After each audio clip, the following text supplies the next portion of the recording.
Hello and welcome to LCS Championship Weekend here at the United Center in Chicago. Teams making their way in as they get ready to do battle in a best-of-5 to earn their opportunity to challenge Cloud9 tomorrow in our championship bout. 100 Thieves and EG, the reigning champions, stepping onto the stage today. But it hasn't just been some fun inside the arena. Outside Fan Fest has been popping all day long. Mark was out there in Hotline League Live, myself, Jack, Kobe as well, doing this or that live. Crowd was hyped. They were loud out there. I'm hoping they bring that into the arena with us today. Now, Raz and Emily will be joining us a bit later on, but in their stead for now, we've got Hai and Xmithy, two absolute legends of the LCS here with us to help celebrate a decade of our league. That's right, 10 years of the LCS, gents. Thank you so much for joining us. How does it feel to be back in an arena with fans about to watch teams do battle here for a shot at the trophy? You know, people keep bringing up the 10 years. It makes me think how old I am because I played 10 years ago, you know? Yeah. And then these guys are coming on stage like 18 years old, 17 years old. I'm like, dang. That was you. We're old, bro. Yeah. 10 years ago. Not that long. Here's my question. Could the two of you plus three other from the same era win the trophy this weekend? Of course. Is he my driver? I love that. Xmithy, the silent killer, coming out. All right, let's talk about the top 10 list when it came to LCS all time. It was released recently. You two happen to be on it as well, and very deservedly so. A reminder of those rankings. Bjergsen taking the top slot, followed by Double. A very contentious vote there at the top of the table. Before we get to Impact, Xmithy grabbing spot number 4, Jensen, Core JJ, Sneaky, Alphamoo, Hai, and Blabber to close things out. Xmithy, what was your initial reaction? I know you also had an opportunity to be a part of the voting as well. So how do you align with this list? Yeah, I was actually pretty surprised because I actually put myself, I think, around like 6th or 7th. Humble. Oh, all right. Too humble. Yeah, I think there was a lot of like impactful players like for like the whole decade of LCS, and yeah, I think everyone here is like pretty deserved. Hi, what about you, man? You know, I was one of the people that put the Bjergsen at #1 over Doublelift #1, but I personally think it's pretty arguable either way, you know? Whether you have Doublelift #1 or Bjergsen, I think your list would be fine. I personally put him there because I just felt like when Bjergsen was playing, he was almost always the best mid laner every single split he played, whereas Doublelift, sometimes he wasn't the best AD carry, usually top 3 at the very minimum. Right. But I think there's a few splits where he was like 2nd or 3rd, whereas Bjergsen was always #1. Especially the way he came onto the scene. It was funny in the early days. The Doublelift trophy case was a big meme. There's a whole subreddit dedicated to the fact that he didn't won anything. Bjergsen just exploded and dominated for those first years. It was like shell shock seeing someone come in and just crush you. Yeah, I think specifically the 4 titles Doublelift won with Team Liquid, and then that like last capper title with TSM where he made the losers bracket run are ringing so recently in people's memories. But I do agree it's very close because from like the 2014 to 2016 was like Bjergsen's almost similarly impressive run. So I think it's very close. Yeah, I mean, and it was contentious by the voting as well, right? Very, very clear in the points. And it does seem to be kind of those two arguments. There is the side of, well, Doublelift's trophy case is now technically bigger, but if you're trying to isolate like the period of dominance and how much higher above it seemed they were to their counterparts, Bjergsen, I think, takes the cake for the couple years that he was first introduced to the LCS. What about if we move below those top 2, though? What are your opinions of the rest of the list? Hi, I mean, you're on the list yourself. How do you reflect on your legacy in the LCS, your impact, and maybe why you are deserving of being on this list? You know, I'm actually surprised I made this list because when my top 10 votes went in, I don't think I put myself on there. Okay. Because I felt like I had a very good start of my career, but then as I entered the later teams like FlyQuest and Golden Gardens, didn't do so well. So I was surprised that people put me on there, and I'm thankful for that. I think that's really cool.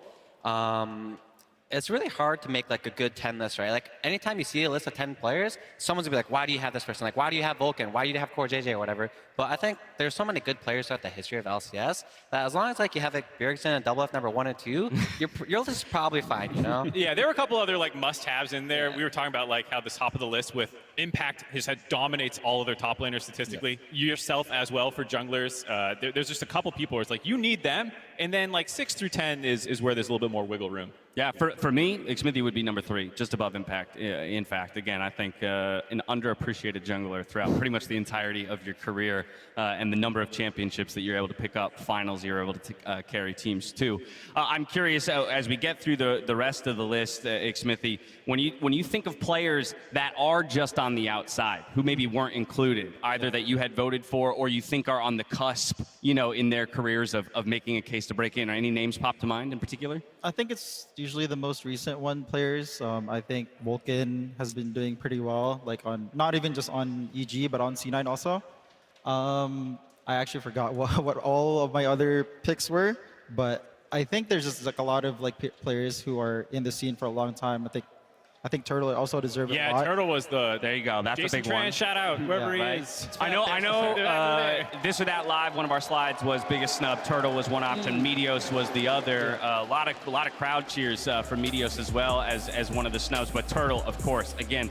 I mean, only just recently eclipsed in total wins by Bjergsen. It was funny. There was always these trivia we would do, and the answer was almost always Turtle if it was an all-time stat. Right. All-time games played, all-time wins, all-time kills, all-time assists. It was like, just guess Turtle and you're probably right. Man got a pentakill in his first LCS match. I mean, come Yeah, on. that helps. It definitely helps. Ssumday would be another name that I would throw out there as we talk about impact. Okay. His longevity. I wouldn't make the case that Ssumday should be in the top 10 now, but I think in a year or Yeah. two, you'd be making that case maybe, again, for his longevity and dominance as a player. Yeah. I'm kind of surprised that I didn't see many people put Bifrost on their list. If I'm not mistaken, he has the most wins of any support by like double for splits. I think he's at 4. For titles. Yeah, for Alpha Moon titles. definitely has more Yeah, he's wins. got but that. Chris has titles. I personally had him on my list. I thought he was a really good support player. Like when he played on TSM back then. Obviously, he came back recently with Dignitas, and they did really well as well. So I had him on my list, and I don't really hear many people talk about him. I think he's Yeah. kind of like underrated. I like for that support. call out. So And he got those 4 in a short period of time Yeah. because people forget that he took a break before coming back. And so what an accomplishment for him. Here's what we're going to do. We've been doing 10 and 10 trivia all split long with some of our pros. But this time around for LCS 10 trivia, we wanted to participate ourselves and include you two. So here's what we're going to do. We're going to fly some questions up on the board. And we're going to see what we can tackle. First question, please.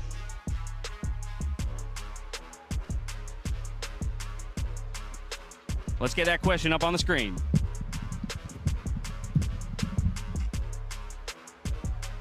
I feel like I'm going to take you down this time, Dash. We're swapping out real quickly for Emily and Emily Raz. and Raz are joining us in a second. Yeah, for LCS 10 trivia.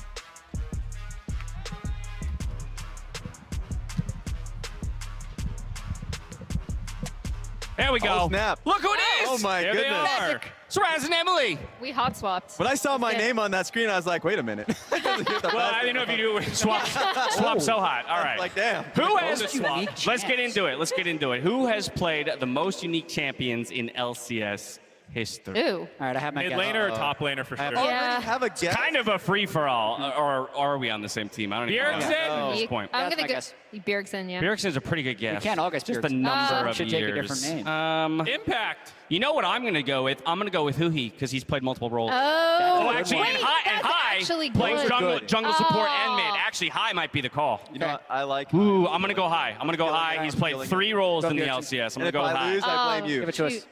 Huhi was right. God, no! 59. You almost should've- had it. Right? Should've- I mean, that was one of the should've- words. We should've failed. Stuck Said a with couple. it. All right, Should've stuck Brent- with huhi. Really? I'm curious how many Redemption high time. played then. He only 59 's a needs another lot. 102, and then he's played them all.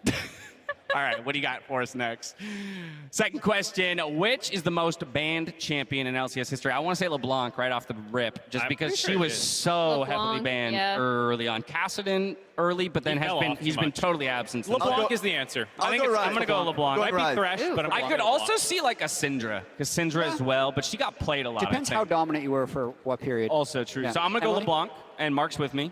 I went through I feel an like it's entire probably split LeBlanc. purely banning Rise. I think it's Rise. There are too many OP iterations of this champion, by the way. Okay, so Raz is going Yes. just from like a I personal feel like I should anecdotal pick something experience. else, but I also think it's I LeBlanc. feel like Follow every your heart. time they Follow your remake heart. Rise. Follow your heart or Yeah. follow Mark and my minds. That's all of us. Don't follow my mind. That's bad advice. Sorry. Yeah, I don't want to. All right, but we do need an answer. No, I'll go LeBlanc. All right. All right, we got a lot of I'm boring. LeBlancs. Le Bleu. It is All right. Okay, Let's you go. know That what? was easy mode. Suck, Raz. They're making us look good with that one. 950 Yeah. bans. I wonder what the second Thanks, place is. Deathfire Grasp. Yeah. That's what that's from. I That's it. missed that think fire it's from, like, graph, last you know? week, too. It's actually more of a Deathfire Grasp ban than a LeBlanc And we ban, just have probably. way too many good LeBlanc players. It's Which true. champion? And when she's good, she's just so dominant. Yes. Right? Okay, which champion has only been played once in LCS? Timo. Is that the high I'm saying Teemo? Teemo. I think Yeah. that's high You Teemo. think it was only that one? I don't think so. TSM played it in bot lane one time or something, didn't they? You guys think it's Oh, Teemo? wait. Or that was that not? Or was that I'm trying to IEM cheat. and not a? I'm trying to cheat. Trying to outsource your answer? That Yeah. could have been. Yeah. I kind of want to outsource this one too. Who's in shouting distance? Does anyone have any ideas? That was a bad idea. I can't hear anything. cannot discern It's just anything a jumble of anyone's saying. noise. I think I've heard.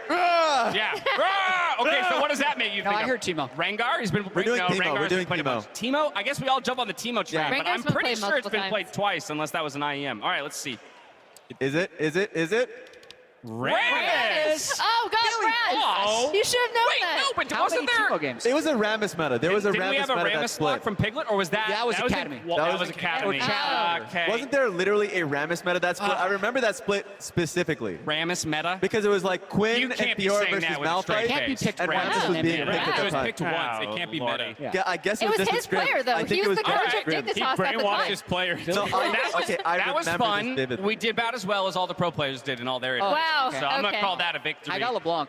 We're headed Damn to a it. quick break, but as we go, a reminder that the official LCS Discord server has launched. So Oh, cool. make sure you go check that out. We're going to come back in a few minutes and continue the pre-show, and we'll see you in just a bit. Only one time? Yeah, I can't believe it was your player.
She's such a misfit, always ready to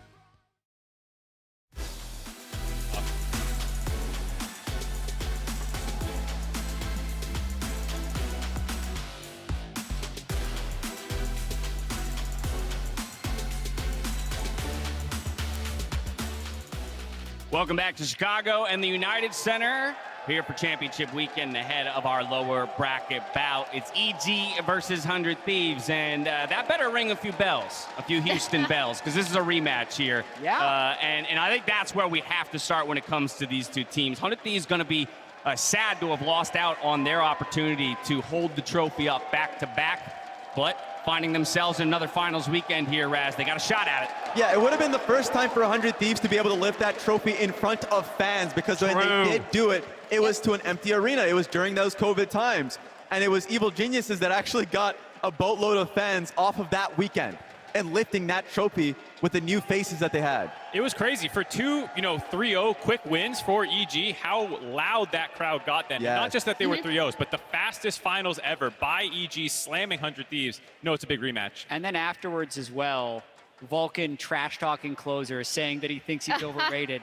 After not saying anything beforehand, and then Closer has held that actually this entire time. Yes, he didn't was. care when they beat them in the regular season and wants to be the one to knock EG out. All right, it all comes down to this, but there is one notable difference between the last time they met in a postseason best-of-5 championship and now. Of course, the news this week that Danny would be stepping out for finals weekend due to mental health concerns. And so we do have to start there. I mean, already this is going to be a tough situation. What a feat it has been for this team to keep themselves alive in the postseason, Emily, considering.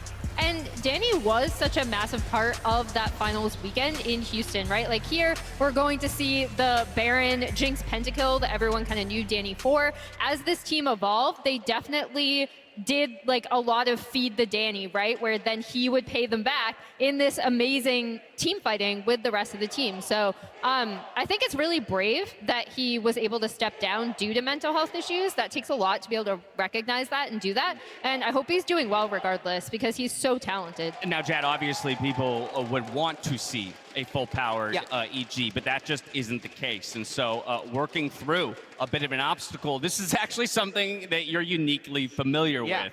So help us understand what it's like for a team to have to come up against this in such a short period of time and at the end of their season. Yeah, so kind of remarkably similar to Team Liquid in 2021 spring when Santorin had health issues with migraines, and we ended up playing 2 days of scrims with Armeo before we had to play against TSM and ultimately Cloud9 in the finals of LCS Spring. And it is definitely something that takes a lot of internal confidence and belief in your academy system and academy players. So far, I've seen that from EG and their belief of Kaori. But like to me, I'm going to be curious how EG announces it, because for us, one thing we did with Armeo is when he came in, we said, just play how you want to play. Yeah. Do exactly what you're used to doing, because he's coming in and adapting to 4 other people, whereas the other 4 people are only adapting to 1 person. So I think the 4 people that are strong on EG are going to be able to adapt and just allow Kaori to be as comfortable as possible. I think that's their best chance for success. And for Team Liquid, like, we were damn close to winning the whole thing. So people that are counting EG out, I think, are mistaken. That's why it's really important. And in your example, you talked about the team recognizing the tough circumstances that exist there, the fans recognizing how tough the circumstances are. And so whenever you're thrusted into this position, you make the best of what's happening and hope that it gets better.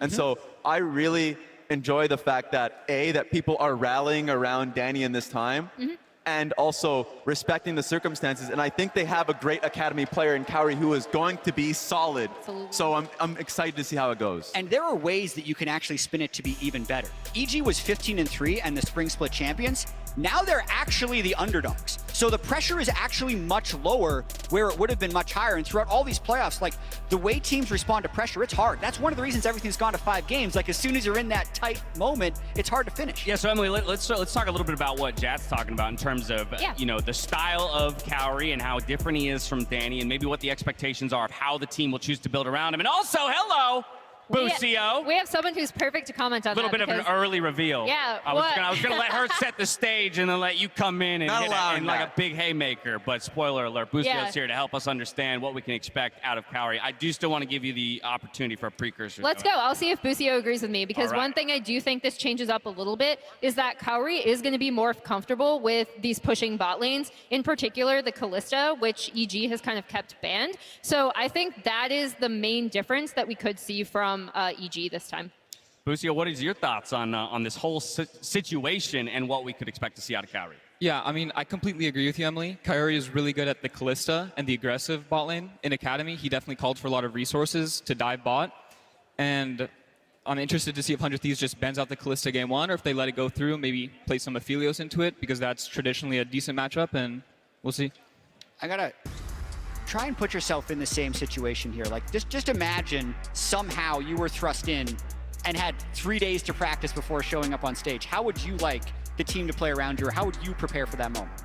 I mean, it really depends on your style and personality. Yeah. Like, I personally would want to play how I normally played in Academy, so I'm expecting more aggressive things from Kaori in his normal playstyle, or he tries to slot in like a Danny, but they're not really the same player, so we'll see. All right, that's evidence right here too, right? By the comparison of champion pools. Sure, they've got a couple of the classically powerful champions that are shared, but exactly right. You take a look at the left side of that graphic, and that's pure aggression as compared to some of the ones on the right side. And that's going to change entirely of how Evil Geniuses want to play. And it's going to be interesting to see Game 1 drafts if they decide to move towards the Zeri first pick or the Sivir first pick, or they decide to be a team, honestly, like 100 Thieves, that will first pick the Kalista or wait until the enemy team is able to do that and try to counter. Because to the point that you're trying to make, Busio, or at least like that you made, it's like, yeah, you would like to come in and slot in as a team and play how you want to play rather than playing how the team wants you to play, because you're just not going to be comfortable, especially in a completely different environment.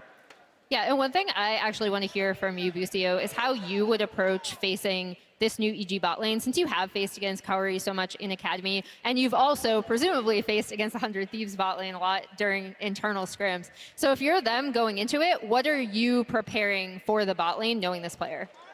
Yeah, I'm just preparing on being careful about if you're getting pathed to or pathed away from, because if you're being pathed away from, you don't want to trade hard, you don't want to give them the dive angles, you just want to stay full HP, have all your resources, and prevent that win condition from them. So give me that info, actually. Do you feel like Kaori, what would you say is Kaori's drawbacks in this situation? Do you think he plays too aggressively when he doesn't get the resources? Yeah, he plays very aggressive, so I wonder if like EG wants to path top, will he be able to work with that, or will he just be overly aggressive?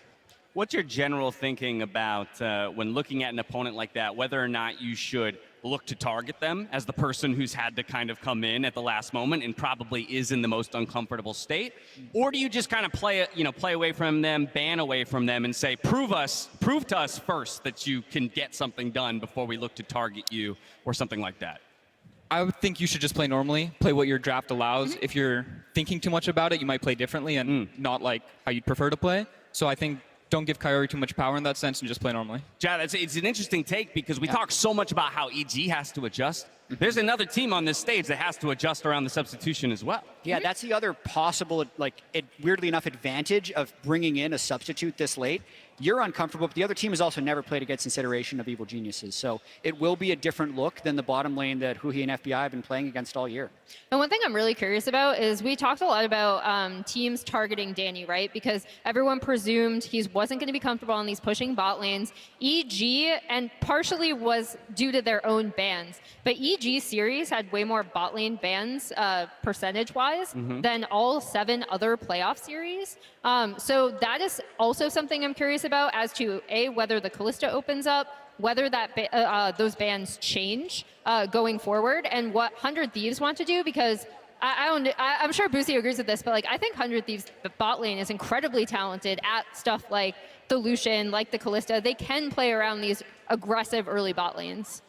Yeah, I mean, I'd agree, but what I'd say is 100 Thieves has more stars kind of in other roles as well. Okay. Well, Kaori, previously in Academy, was on a team where everything was focused around him, and he only has that one play style. So 100 Thieves has more flexibility in that sense. All right, Busio, I want to thank you so much for the insight you brought to the desk. One final question before you go. I have a feeling which way you're leaning, but your prediction and game score here for this best of 5? Papa Smithy's watching. Yeah. I'm saying it's a 3-0 100 Thieves. Let's go. There it is. All right. Once again, Busio, thanks so much for joining us. We are going to slot Mark back in to continue our conversation. And in doing so, I think we should continue to talk about how EG, quote unquote, used to play and how we continue to expect them to kind of evolve now with Kaori in the lineup. Mark. What I want to talk about was the way that the meta has evolved globally. These are stats for LCS, but just generally speaking, the meta has become a lot more bot lane centric. More kills, more damage, more gold, more CS funneled into bot laners on average. When you look at how EG had to change in playoffs as Danny was going through that kind of mental fatigue he was suffering from, Danny himself was actually getting resources less. So his regular season trended down. Way fewer kills, way less damage, way less gold, way less CS being funneled into him. We talked about how core that was to their identity before, and this is not a shot at Danny getting less numbers. It's actually about how the rest of EG could step up and fill that gap and change their playstyle as they were going through a very tumultuous period and still pick up wins over TSM and Team Liquid. And that's why I'm really curious, especially off of what Busio said in terms of you have a player like Kaori who is incredibly talented, but also coming from Academy is used to the team playing around him, right? So are they going to flop those resources back, or are they going to focus on this core of 4 who are all incredibly talented players in their own right?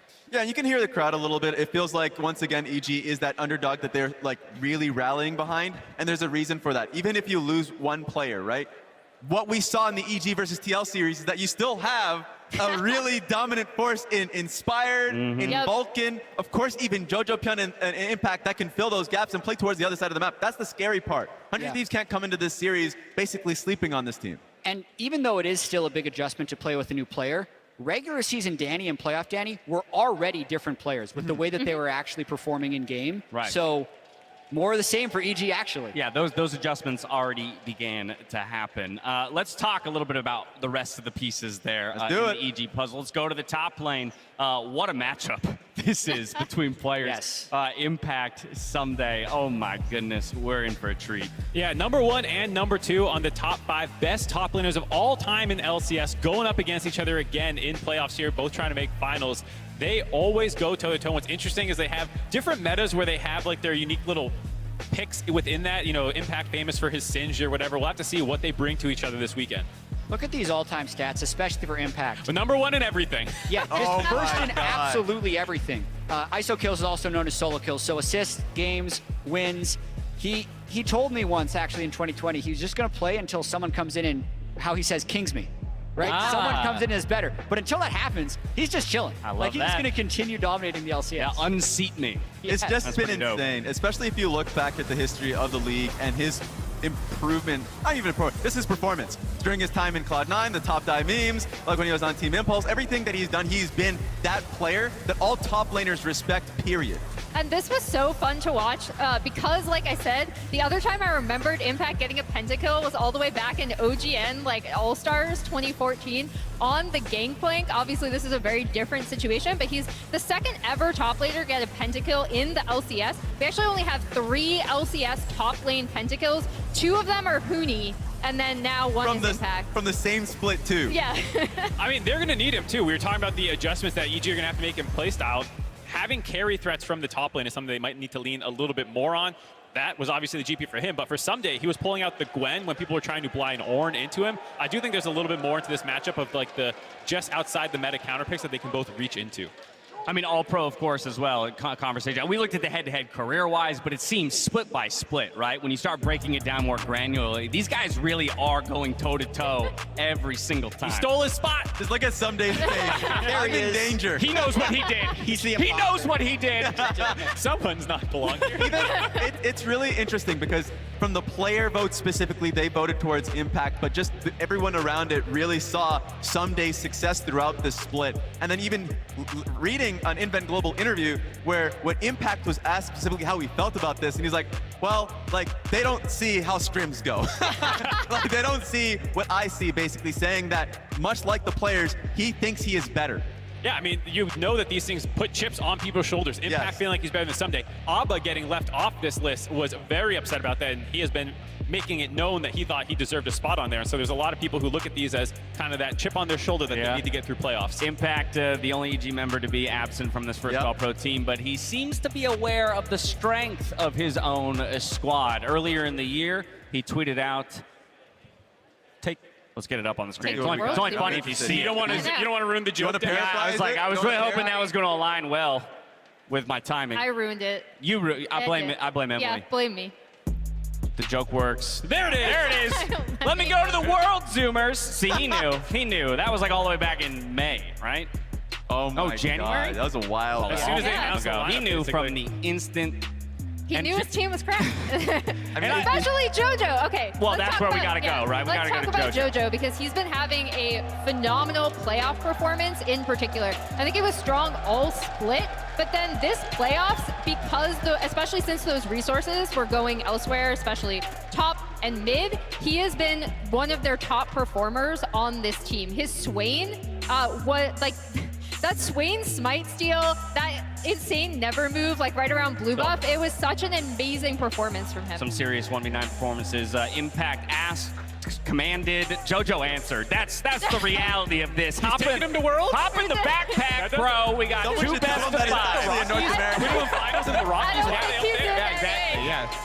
I don't recognize that part of it. So we'll see, because I like that you brought up, Emily, the fact that it took some kind of Herculean performances out of JoJo to get them through the lower bracket.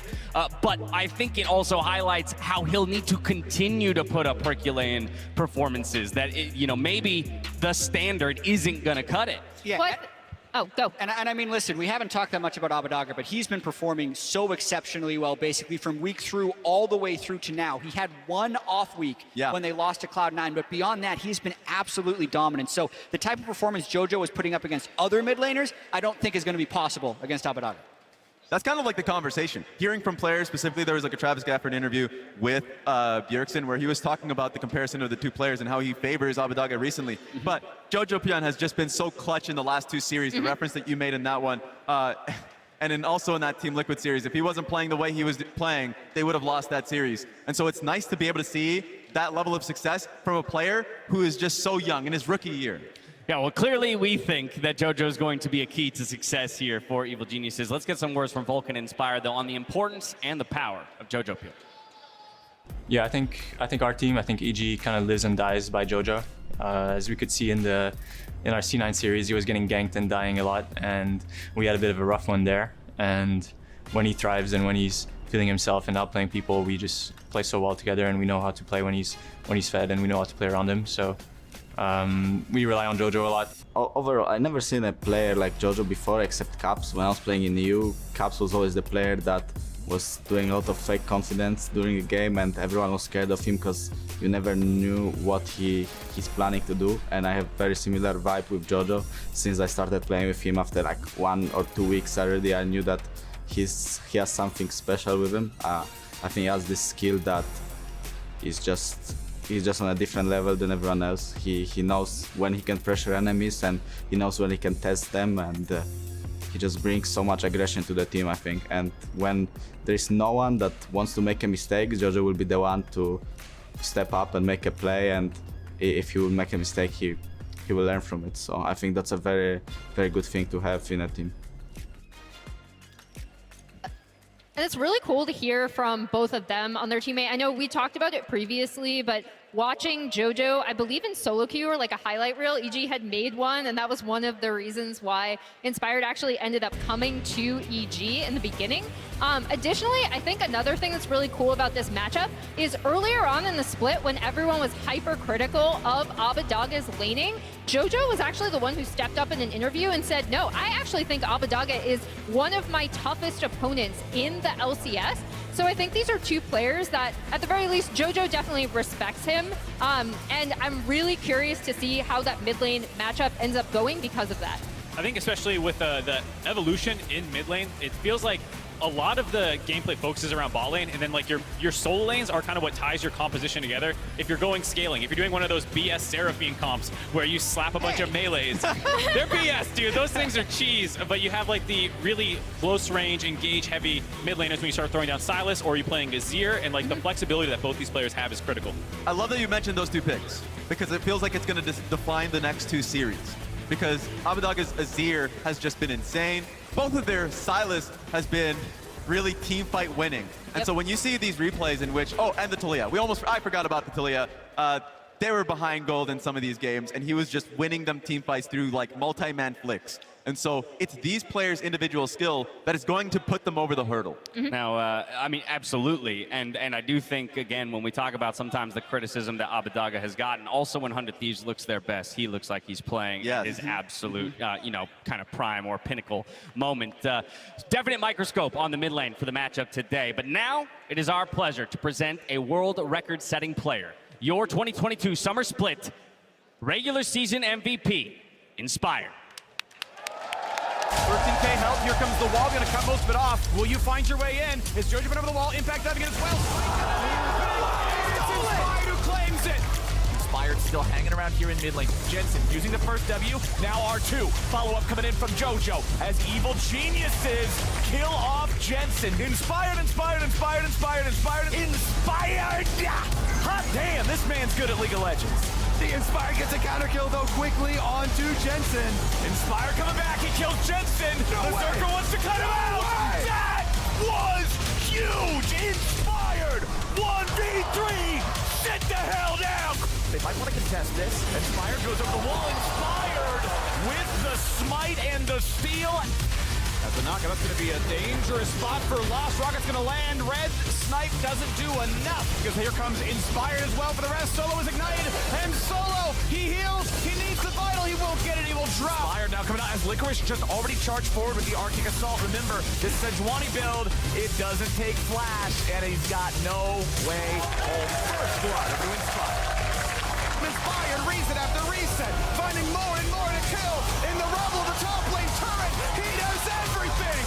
Cloud9 has already turned into the start of a Drake. They're looking to burn it down, but it's stolen by Inspired. LEC MVP and NA champ for a reason. Welcome everyone to the LCS final stage. I am so thrilled to be here with our LCS Summer 2022 MVP, Evil Geniuses jungler, Inspired. Congratulations on such an honor. In past interviews, you seem like you saw this coming, but what does it mean to you to be honored for your performance? It feels even better than winning the first one in Europe, because now I'm the first one that won both in Europe and NA, the award of MVP, so it just feels extra great. Yeah, this isn't the first time that you have heard the MVP chants when it comes to your career. You are the first and only player to earn this in 2 different regions, across multiple metas. What is it about your performance that allows you to find this success time and time again in such a fashion? I think I'm just good at the game. I think I just know what am I supposed to do with the different champions in order to win the game, so I think that's why I usually do well. It doesn't matter what the meta is in the game, and yeah, I guess that's why it always looks pretty flashy. That adaptability is so important. When it comes to telling your friends and family back in Poland and beyond, did anyone have any words to say? I mean, my family supports me and they watch most of the games, so I mean, I guess they like that I have a lot of success. Before I look a bit ahead to the match that you have today, because we do have a lot of fans in the audience here cheering you on, what words do you have for them and the way they have been encouraging you throughout the split and the year? I mean, after the Houston finals, I noticed that we actually have so many fans. We made so many new fans there, and I hope people enjoy watching us play, and hopefully we'll give them a good show today as well. And as fans, we're not entirely sure what to expect. Evil Geniuses undergoing some changes coming into this matchup. What do you think that we can expect for the matchup to come? I mean, for sure, changing a player that we played with for the whole year, right now, right before the finals, is very weird or like very different for the team because we had to adapt to playing with a new player. But I think we can still perform on the big stage and we can do well. You've always been someone that's focused on the prep, readying yourself. Any insight into how the team is feeling overall, you and your teammates, into this matchup? I think we are always confident, no matter who we play or when we play or where we play. We always feel confident as a team because we know we have what it takes to win. You're no stranger to the stage, no stranger to winning. Congratulations again on your second MVP title, first one here in the LCS. Thank you. We have so much to celebrate here in the LCS. Let's send it back on over to the analyst desk. Thank you so much, the Tigers, and what a deserved MVP award for Inspired. I cannot wait to see him step on stage today. Now the second of the EG players, we heard Vulcan say it in one of the promo pieces. Seems like we're being counted as underdogs yet again, but the result is going to be the same. They're promising it. They look strong, but he's going to have his work cut out for him today up against Closer. He might be the MVP, but Closer is a clutch player. Absolutely the case. I mean, finals MVP from just last summer, Closer can absolutely pop off. He feels like that big moment player. You talk about those Lee Sin kicks against Team Liquid was absolutely huge. And so I'm really excited to see these two go at each other. Yeah, I mean, I love how you kind of talked about it, the Lee Sin. He is the closer. He's somebody that if you get into a long series, he is going to find clutch moments in team fights. And even past that, just the early, I remember in Spring Split, how often he went top lane and just bullied Summit and other top laners and just got Ssumday ahead. Yeah, and speaking of that, I mean, right here, we're seeing Inspired dive top. That's the thing I'm the most curious about, actually, is what these two junglers are going to be doing early, especially with bot lane so up in the air. I'm super curious to see if Closer is actually going to go bot to try to target Kaori, especially with Bucio bringing up how aggressive and forward he likes to play in that lane. Yeah, and even if you think back to a year and a half ago, or actually just a year ago when 100 Thieves won the Summer Split, that was Closer's MVP playoff performance. He's trying to do that again, and beyond just what he brings in game, I feel like Closer is just such a good, positive teammate, right? Yeah. He really understands what his team needs in and out of game, and I'm just such a huge fan. We had to bring this up, obviously, because of the location that we're in the United Center, and Closer. We asked these questions much earlier in the split, by the way. No, not at all. We asked this well ahead of the split, and his answer for favorite athlete of all time, Michael Jordan, Kobe Bryant. I know he also got a photo already outside there with number 23. Pretty special to be fighting for another LCS also championship 23 years old on this stage. He's 23, turning 24 in a few days, or in like a couple weeks. I mean, that's gotta be so cool for him, though. Probably growing up in Turkey, watching Michael Jordan play, not knowing that, in 10 years' time or whatever it is, that you're going to be in this arena where he played all the, in the 90s and stuff and dominating, and now you're going to have a chance to dominate in the same arena. Legends were made here. Yes, because he just always really loves the personality and just the mentality, actually. The Mamba mentality from Kobe, and specifically the winning mentality of Michael Jordan. And yes, finding success eventually and knowing that you'll get there. He's always just a very calm mental when it gets to the late game. And so that kind of plays into the team fights. I remember it was like last year, probably the same series you were talking about, when there was an insane Lee Sin kick. And he was telling his own team to shut up because they were cluttering comms and he wanted to focus. He's that type of player. Gotta love it. He wants a championship, and he wants to get it done in Michael Jordan's house. All right, we're stepping away for a moment, but as we go, we're getting a closer look at Closer. Closer look. Playing in front of a filled-out stadium in Chicago is just insane to me. The second it got announced that it's gonna be in Chicago United Center, I immediately thought like, oh my God, like I have a chance to be in the arena that like Michael Jordan played and became a legend. He literally has a statue in front of the stadium. I can't wait to see that. I would say I'm a big Michael Jordan fan. I always look to take inspiration from successful people. Like I remember when I was in Golden Guardians, I lost a series against TSM. We 3-0'd them, and then they reverse swept us. We're gonna find some bit more damage. Closes in danger. Gonna find a stun. Looks for a lantern. Cannot get out, and that might just be the play that closed the playoff loop. They won 3-2 the very next time we played, and I remember like I was sad and I was thinking like Michael Jordan took like 5-6 years to win his first title. It's okay. I'll just keep going, and I know that one day I will win.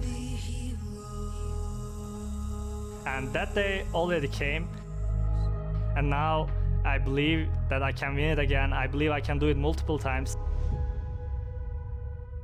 So I already believe on myself. 100 Thieves have got control of the dragon now, though. Oh, Closer's done it again! Azael kicked into the back of the team. Abbedagge on a killing spree as 100 Thieves. Closer again. He's diving on in, and 100 Thieves. 100 Thieves!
Welcome back to the United Center, ahead of 100 Thieves versus Evil Geniuses. Plenty of hype in the crowd today.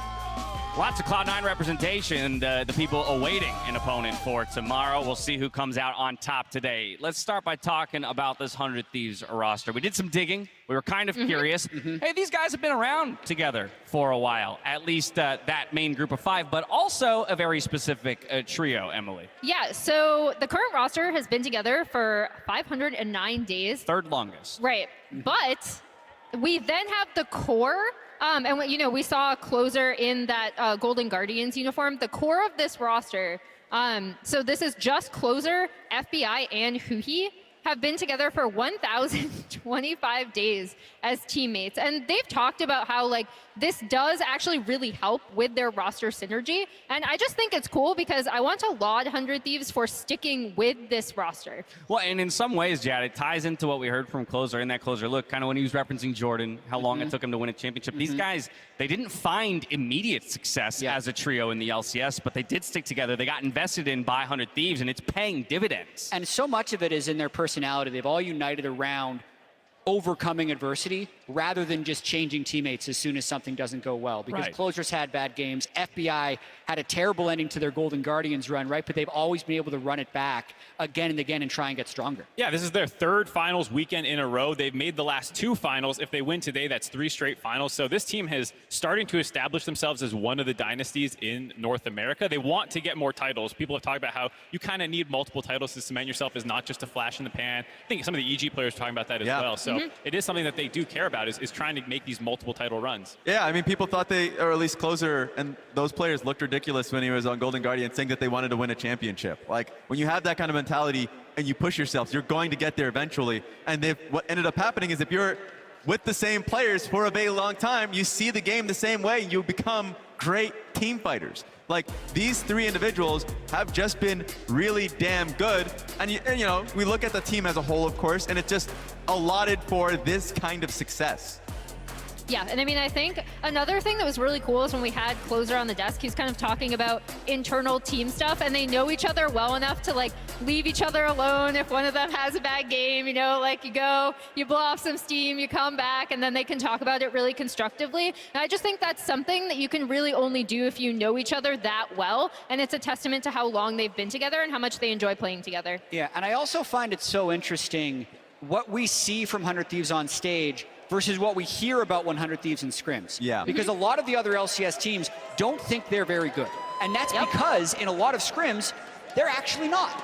But I'd also say, so the average time of a scrim game is about 25 minutes. Okay. The average game of an LCS game is 34 minutes. So 100 Thieves actually excels in the area of the game where other teams are uncomfortable.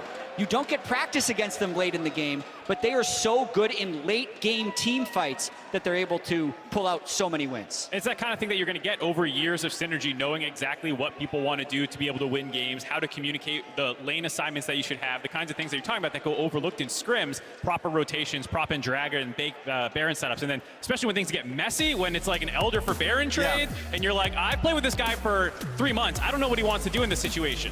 And so much of this is team fighting fundamentals, but look at the kills in this game, 11 to 11. I guarantee you scrim games have 20 kills by 15 minutes, not by 31. So they're hitting item breakpoints that other people just aren't as used to team fighting against. So the only way they have practice with this is because they have been together for the 1,000 days as a trio of jungle AD support.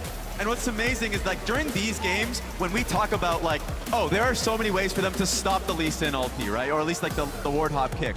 But then it just sometimes doesn't happen. And it's that level of comfort that you're talking about, where those players, like either Hansama in the previous series that we ended up seeing, or just any other AD carry in this playoff run, if you're uncomfortable in the situation and the enemy team simply isn't, in this case it's 100 Thieves, who is going to win those fights? Raz, you could have 15 summoner spells, but when it's closing time, you better get away from Closer because he will do you a dirty. All right, we've talked about how 100 Thieves looks when they are at their best and how they ultimately take games by extending into that period of time where other teams get uncomfortable and their ability to communicate and synergize reigns supreme. Let's flip to the other side of the script, though. Raz got Evil Geniuses again with a little adjustment to the roster. Yes. Yes. What do we expect? How are they going to come out on top? The funny thing is, I would still say team fighting. Okay. And skirmishing. Okay. When you listen to the players of 100 Thieves, Cloud9, Team Liquid, they all say the same thing. EG is just the best team fighting team. The problem is that they do it much earlier a lot of the times in the early game. It's that they'll take these skirmishes because JoJo is the type of player that wants to be moving early with Inspired. Vulcan will be basing early to be moving with the team as well. They'll oftentimes work with numbers advantage and catch teams off guard. When they got the 3-0 in the finals versus 100 Thieves in spring, a lot of it was off of 100 Thieves taking bad fights early where evil geniuses were confident. That's 100% what they should be doing this game too, given what we're expecting out of Kaori early on, taking things more like the Draven, like the Kalista. If you can get bot lane pressure, get to Dragon first, or make the move up to first Rift Herald, force 100 Thieves to come into you, and then, like we're saying, avoid those moments 35 minutes in where 100 Thieves definitely has the advantage. So 35 minutes, just run away from 100 Thieves. Try and go anywhere else on the map. If the game hits 35 on the clock, you just... We're 1-3-1-ing for forever.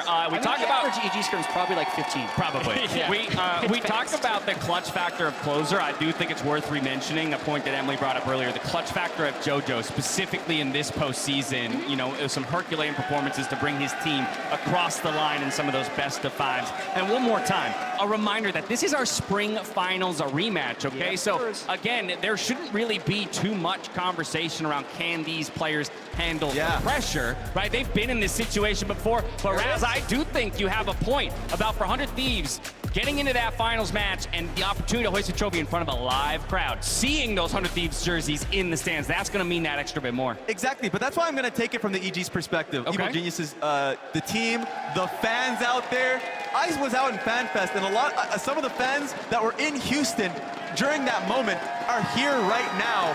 And that's why when Busio said 3-0, 100 Thieves, you heard a boo. And I think a lot of people here still have faith in Evil Geniuses. Am I right? I don't know. I don't know, buddy. I don't know if you're I right. see some 100 Thieves sign on screen. I was we're going to already seeing say, 100 they Thieves, keep picking actually. out 100 Thieves people Oh, no. when it comes to the cameras. Well, Raz, right. you talked about giving the fans a reason to either cheer or boo. I think we should do just that by moving into predictions. Just over 5 minutes to go till we kick off this series. Let's start with those of us here on the desk. Emily, I'm coming to you first here. You're the first one on the chopping block. What's it going to be, 100 Thieves or EG? So, you know, when I was in Houston, right, I was wearing, I think, this exact same outfit. And I was like, oh, man, EG are so good at this, and they're so good at that. And I'm predicting 100 Thieves. Boom. And so I'm doing the same thing. I was like, is this going to be the mix-up or no? This is finally, it's finally going to be it. 100 Thieves I went 100 Thieves 3-1. 3-1. Okay. I think 100 Thieves have been getting a lot of like weird criticism for a team that's still like they I think set a personal record for how well they did in the regular season, and they only ended one game behind EG. I am relying on just this roster and how well they do know each other, how good their late game team fighting is, and that is why I'm giving them the edge, despite the fact that I will not be surprised if EG win, even with having to make the last minute roster change. An edge, but not a shutout. Raz, what are you thinking? I've said this multiple times before, so I don't even need to copy. Well, we know that's true, sir. you've said that. We know that. We know that's true. So maybe they will also agree with another 100 Thieves 3-1. Oh, all right. Another one. You're also going to get I'll buy you a house. I see. Can we get back to the NA greater than EU guy? Flip your sign upside down if you disagree with Raz, but if you agree, keep it the way it is.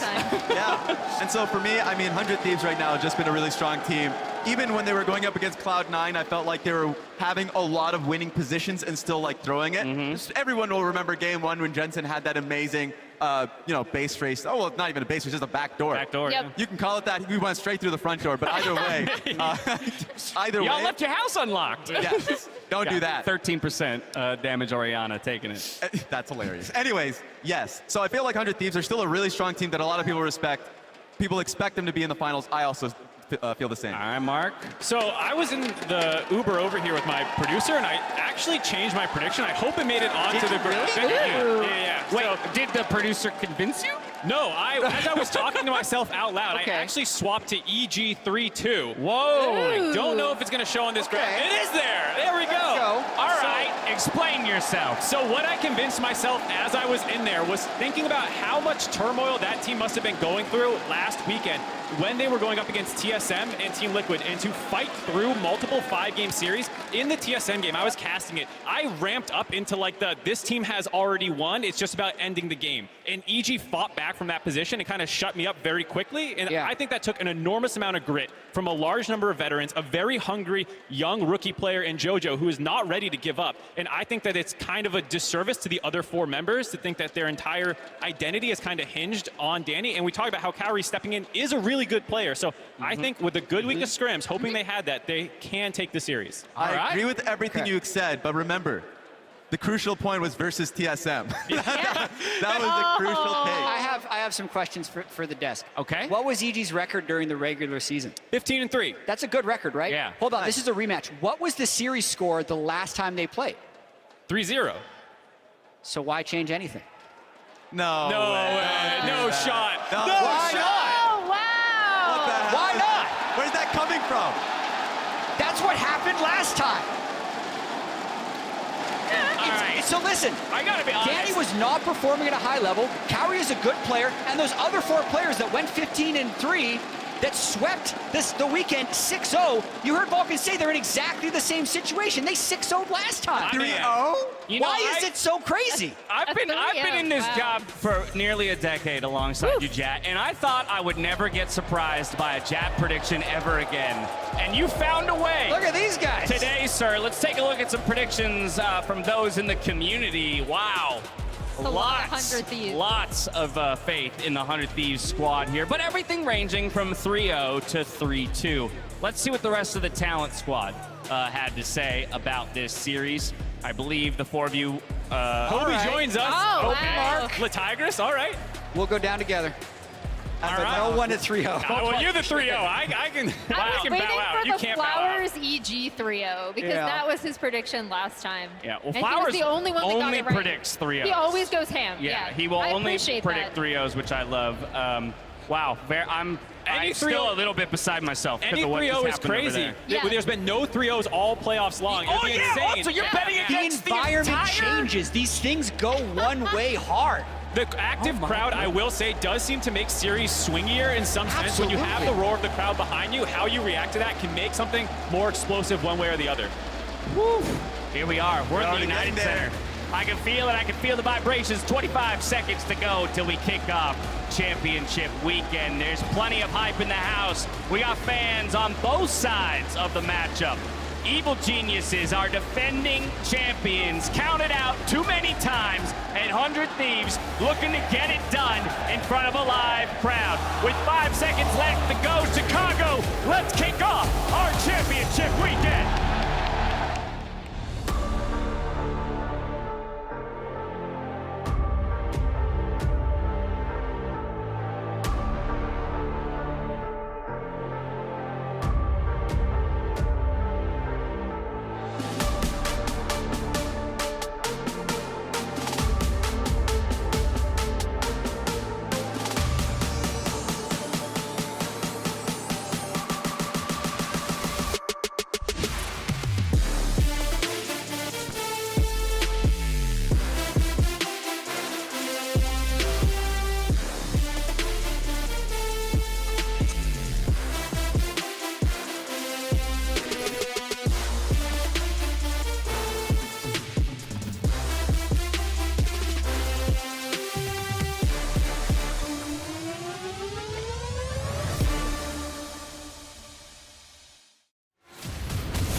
welcome to Championship Weekend. It's time for us now. Please make some noise. Join me in welcoming the biggest names in LCS history. First up, the man who ushered in the era of North American talent that not only competed at the highest level, but shaped it. It's two-time LCS champion, the Zach God, Meteos!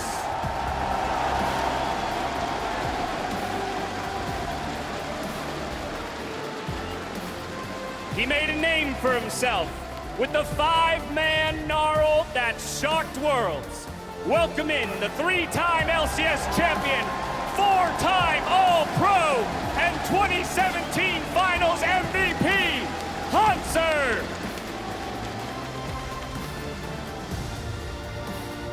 And with nearly a decade of pro play experience, a reputation that precedes him, the highest IQ in the game, the notorious POB, three-time LCS champion, Bovelter.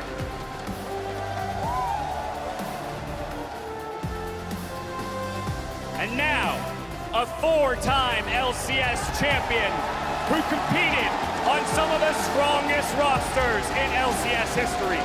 He's one of NA's most legendary supports. It's Biofrost.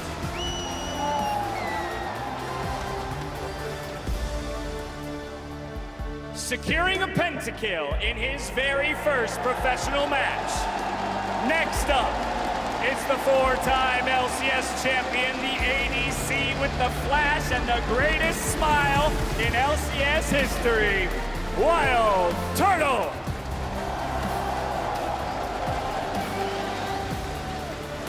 And now, a cornerstone of Cloud9 history and bug catcher extraordinaire with 7 straight Worlds appearances under his belt. Please welcome two-time LCS champion, Sneaky!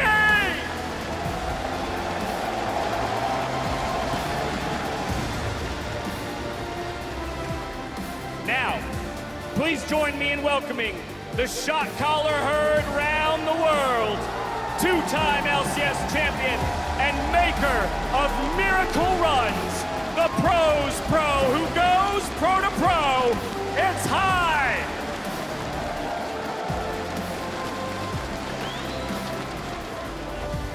An iconic staple of his role, this man didn't just hold down the top lane.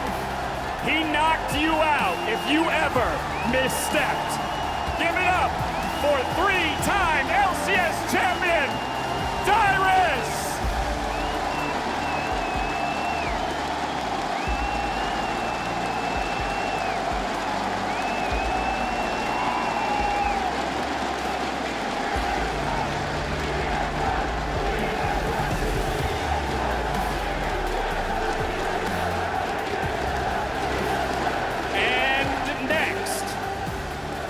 Jungler not only dominated the league, but gave hope to NA against the best teams in the world.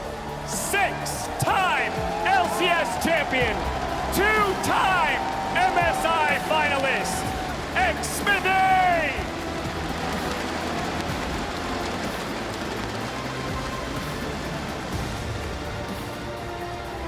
And finally, two players who hold a staggering 14 LCS titles between them, who defined and ran the LCS for a generation.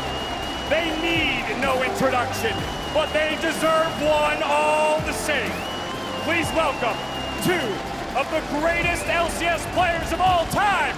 It's Bjergsen and Double F.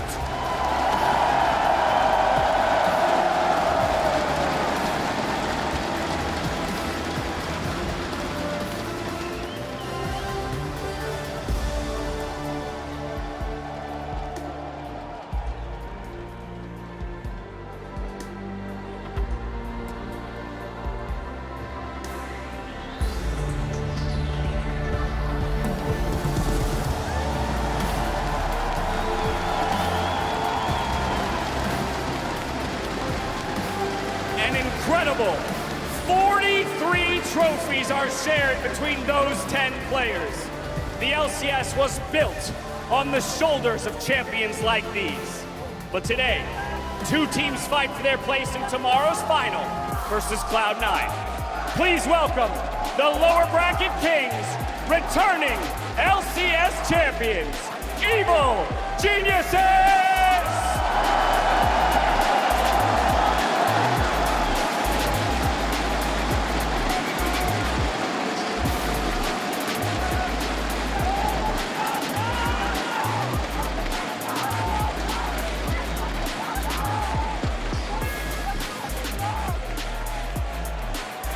In the top lane, it's Impact. In the jungle, Inspire. The man in the mid lane, it's jojopyun. Slotting in at AD carry, it's Kaori.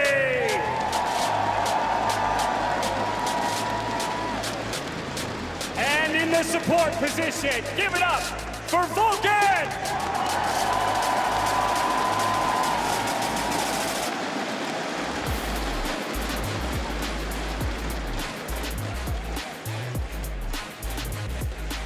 Battling against them today are the 2021 Summer Champions, hungry to claim their second title. It's 100 Days!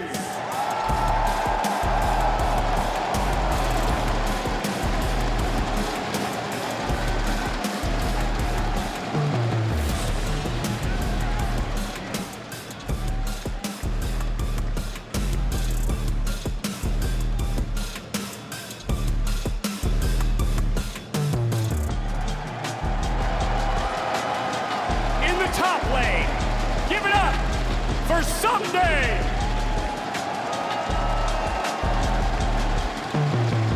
In the jungle, it's Closer.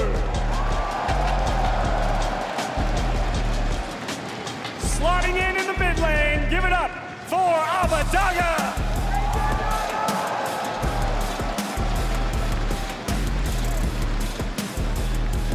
The marksman on the team, FBI!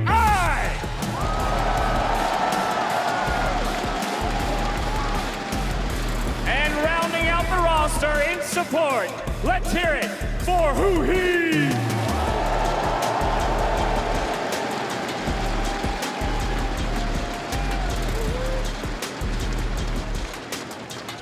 Once again, Chicago, let's hear it for Evil Geniuses and 100 Thieves!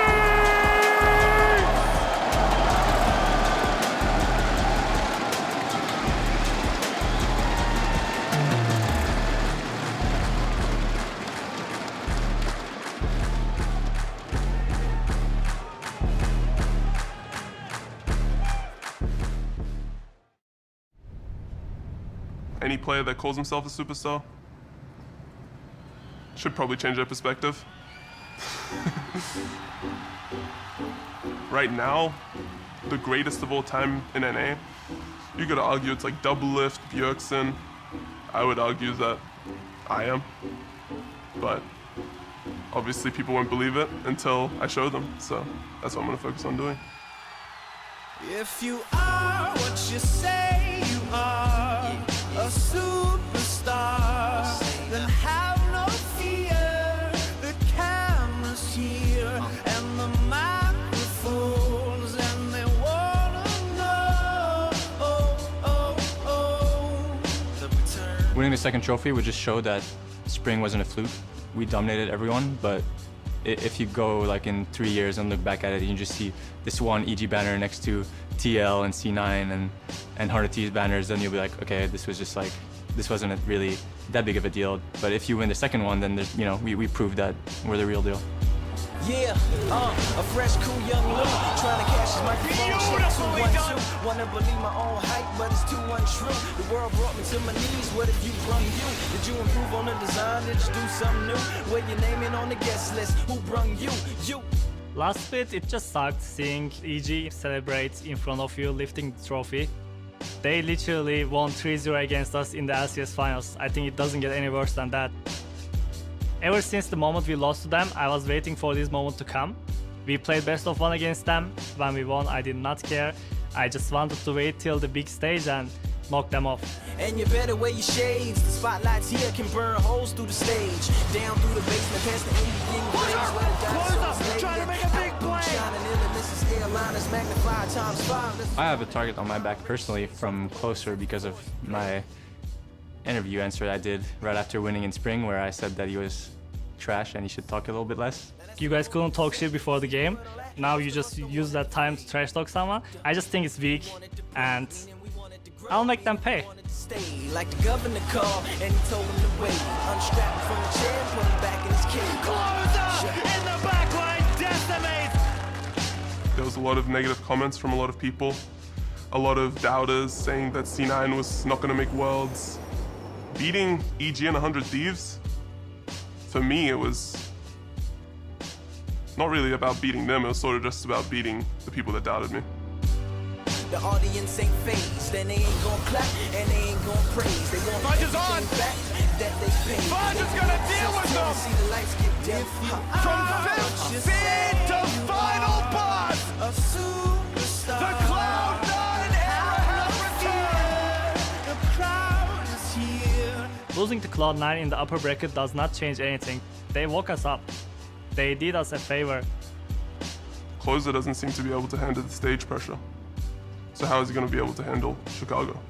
I think that we're players that play even better under more pressure. 100 Thieves seem like a team that play worse under pressure. So Chicago will be free. I have a chance to be in the arena that Michael Jordan played and became a legend. He literally has a statue in front of the stadium. I can't wait to see that. Michael Jordan took like 5-6 years to win his first title. It's okay. I'll just keep going, and I know that I can win it again. I believe I can do it multiple times. So I already believe on myself. What you say you are a superstar. If I have to beat every single team before someone will even say that I'm the best top laner in the league, then that's what I'm gonna do.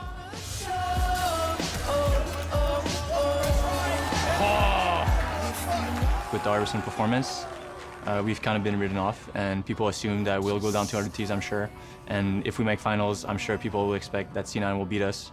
And so somehow we've made it to being underdogs again. We'll just be in the exact same position we were in spring, and I just know it'll end the same way.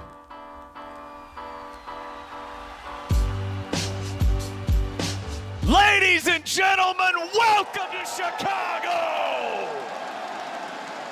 Oh, it feels so good. These are the moments I live for, to be with a live audience full of people who share our passion for League of Legends.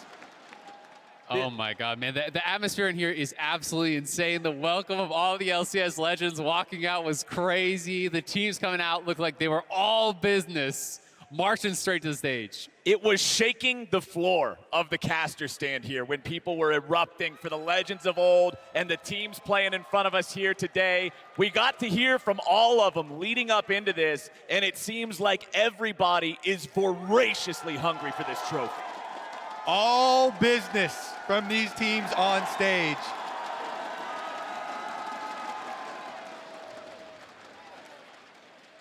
I'm so ready to get into it. I'm so ready for game number 1 between these two. EG, returning champions, but with a substitute AD carry. 100 Thieves with a bone to pick after losing 3-0 in the previous final. Yeah, this is one of the most hyped semifinals that we could possibly have. A semifinals of champions. These are the 2 most recent winners of the LCS going head to head.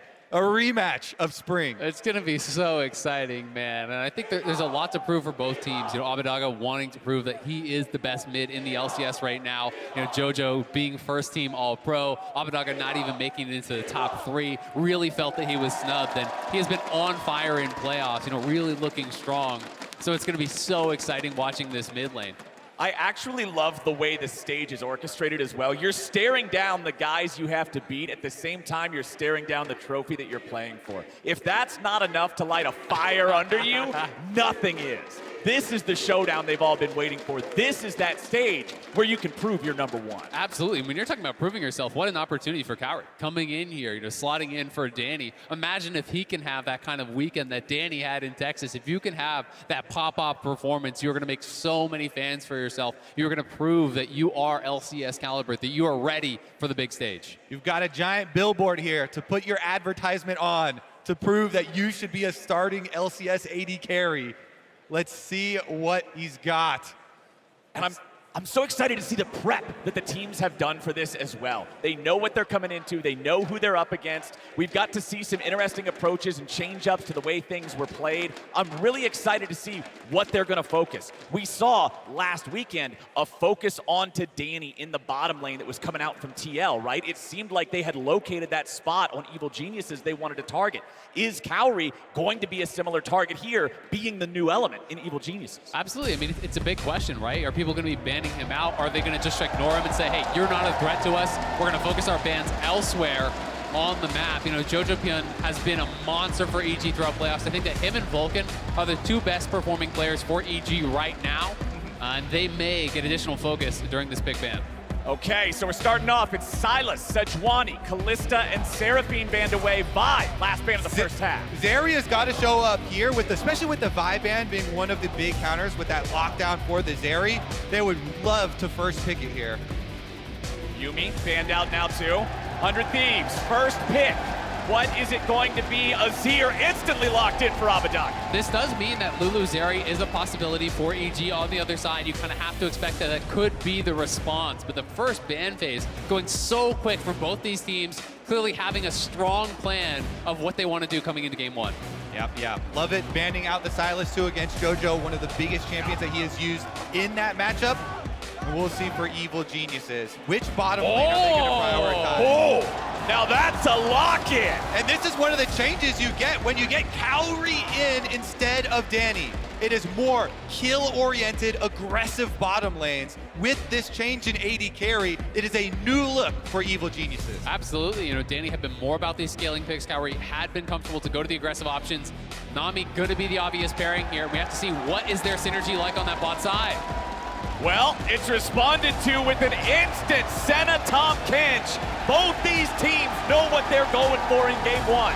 FBI and huhi were some of the earliest adopters of this pairing. Used it so successfully throughout the history of this 100 Thieves team. And now I'm really interested to see, are they going to match mid lane picks here, or is there going to be some difference in the draft? JoJo has the ability to counter pick mid right now, and then have fifth pick for jungler for top lane. And I think they will have to take an aggressive look at that mid lane matchup because 100 Thieves are already showing, hey, we have the possibilities, even in the first 3 picks of this draft, to outscale you. Exactly. Senna with the infinite range scaling. Azir becoming a late game monster. Evil Geniuses locking in the Trundle for themselves in the jungle position. A very powerful pick in the current state of the game. Wukong's going to get banned out, and I expect we're going to see jungle focus here in the second phase of the bans from EG. Mid-focus from 100 Thieves, and there it is, Talia banned away from JoJo. So probably like a Poppy follow-up ban here from Evil Geniuses to keep on targeting that.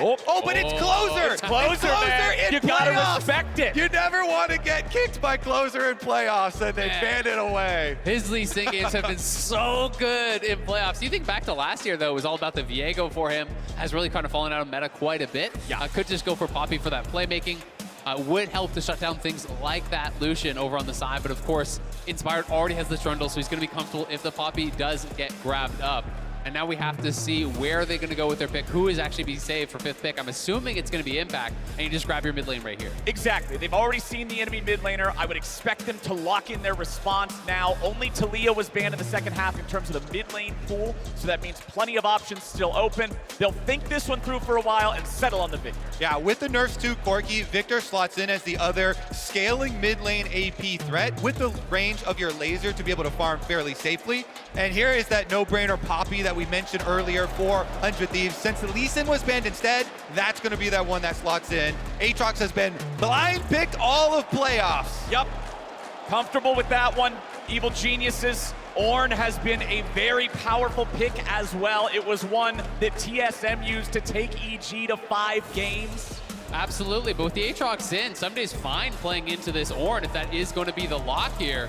And it will get locked in, so it is going to be impact on the tank here, but he will be playing into the Aatrox, something that Ssumday will be very happy to have into that tank matchup. So we should have a discrepancy in sides of the map that each of these teams are very powerful on early on in the game then. EG with the Lucian Nami on bottom side, trying to get as much damage and chunk out this Tahm Kench, see if he can whittle down on his resources. Meanwhile, top side, Ssumday, Aatrox should have priority there for 100 Thieves. And at the same time, both of these mid lanes are going to be pretty comfortable farming out early, neither of them having a bunch of CC or a ton of kill pressure by themselves. And the way that JoJo has always played this matchup is really aggressively, always looking for constant trades with the Viktor. So I want to see how spicy he can actually make mid lane. Absolutely.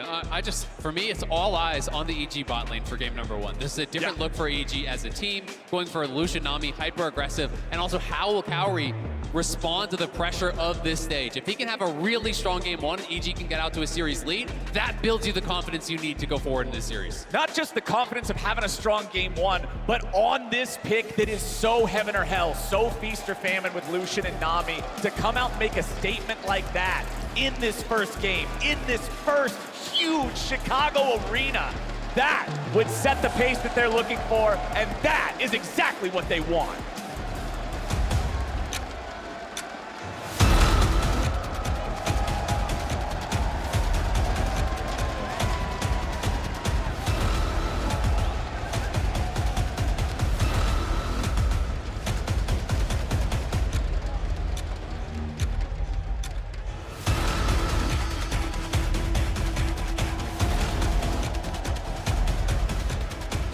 Let's go, Chicago! It's time for some semifinals!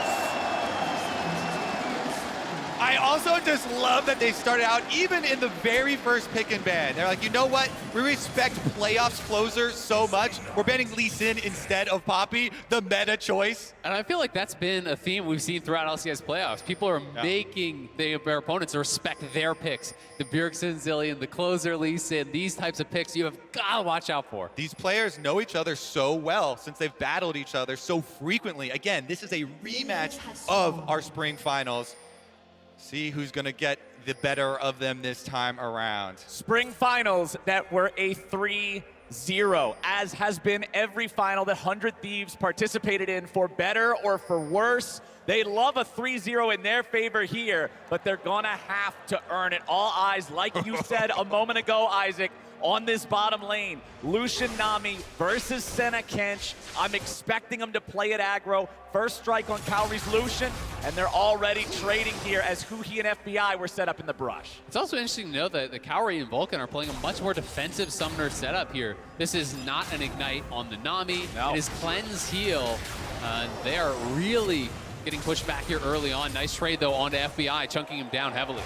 Exactly what they want to do. Win out on those early trades. Keep that pressure on. Hit level 2 first by any means necessary. But right now, it's 100 Thieves with control over the wave and 100 Thieves commanding the push. And 100 Thieves are actually playing this really well, even though it looks like FBI is soaking a lot of damage here. What you kind of want to do in Tahm Kench Senna lane is make use of all the regeneration that you have. These constant heals being spammed out by the Senna. You can see FBI and huhi, they take control of the wave really early. They get the harassment super early onto the Evil Genius's bottom lane. And again, since you are Senna and you're starting with the support item, you get the 2 health potions in inventory to only the 1 of the Lucian. Exactly, and it looked like he was also even playing Biscuit, so really heavily prioritizing that sustain in this early lane phase. They know if the 100 Thieves bot lane can be ahead early, if they can play even stable in this lane, it's going to be really good things for them going forward.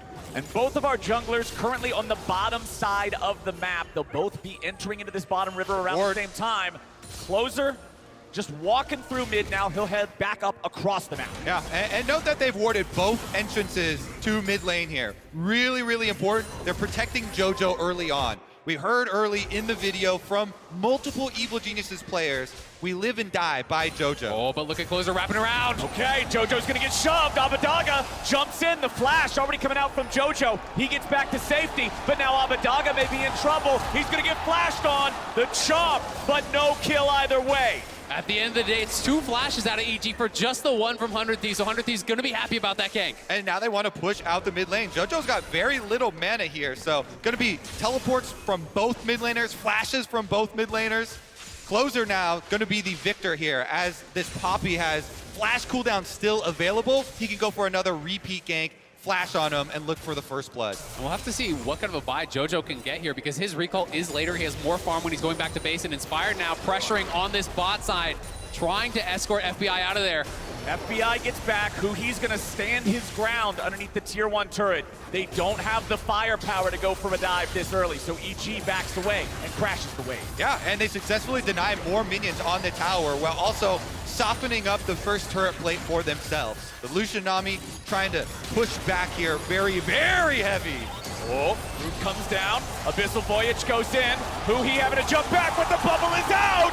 100 Thieves! They keep their support alive, but it's getting dicey. Kaori, no mana, 200 HP, back in mid lane. Now we got a problem. JoJo will drop first blood of Abbedagge. It was the flash from Closer. Closer's flash advantage in the mid-jungle fight there was the difference maker. He returns for the repeat gank, and he does not miss. That second gank meaning so much more, and now no TP on JoJo. He's gonna miss at least a full wave here. That is rough. All of that will be denied. At least Inspired's gonna pick up some of this gold here, but JoJo will be pretty far down off this. It is so impactful. Every single individual play just echoed by the crowd. Oh, impact! He flashes away and avoids being solo killed, but Ssumday taken over in the 1v1. Oh, that was getting dicey. Impact thought he could actually catch Ssumday with the Searing Charge and knock up there, just barely in tower range, but when you miss, it does not work out. And here it is again, Closer on the wraparound. JoJo, I think, is gonna get flashed over the wall and just stunned. He spots him over the wall. Brilliant gank there from Closer early on in game number 1. Always repeat ganks on the flashless lanes. Really good coordination from the 100 Thieves mid lane jungle duo as well. Abbedagge is off to the races on this Azir. This champion, so powerful with a good start. The scaling, the ability to make plays. And now we're gonna have to see, can EG's bottom lane here bait something, right? You wanna play a little bit dumb, so you walk in and see if you can get Tahm Kench to W in, get a little bit aggressive, then Inspired could punish. If not, Inspired is just looking for the counter gank and help keep him safe. Exactly, right here, you're trying to bait the W from huhi. You want the Tahm Kench to think they've got an opening. Kaori dashes. Huhi's at about 40% though. Hard to feel confident going in with the health bar that low. Inspired still patiently waiting, finally deciding to start the recall. That was the push and pull with, is he going to use the Tahm Kench W on this rooted Nami? You take the skill shot from FBI, from the Senna, so you self-root yourself. Inspired thought huhi was going to follow it up, but he does not take the bait. It's also worth noting how much vision 100 Thieves have. It's just this line of vision in this bottom side river. They have 3 wards right there. They have a pink right here as well covering them. So a lot of coverage on that bottom side for FBI and huhi. They know that this will be a focal point on the map, and they need to keep their bot lane safe. Kaori doing a good job, proper target selection. Huhi's thrown up with the bubble, that means FBI is vulnerable. He's always going for the damage, exactly what we wanted to see out of this matchup. Yeah, you're seeing a little bit of why on live the Electrocute Nami interaction was nerfed. Full advantage there from this Evil Genius's bottom lane. But the CS has bounced right back for huhi on the Tahm Kench. Yeah, he's farming it out very, very well. JoJo also here pretty close to even with Abbedagge despite the missed wave off of that early gank. And I mean, we've had the 1 kill here in mid lane in the first 7.5 minutes, and just off the back of that 1 kill, the other bonuses built through CS leads, through pushing advantages. It's over a 1,000 gold lead for 100 Thieves as a team. Something to keep an eye on too for the next possible move is that whenever you have a spellbook top laner like Ornn, you have to watch for these windows where he's got his Ignite, and you can look for level 6 combos. If Inspired goes there, you know, Trundle getting level 6, plus they've got the Ignite spellbook there for Ornn. That could be a surprise possible play with Rift Herald coming onto the top side of the map.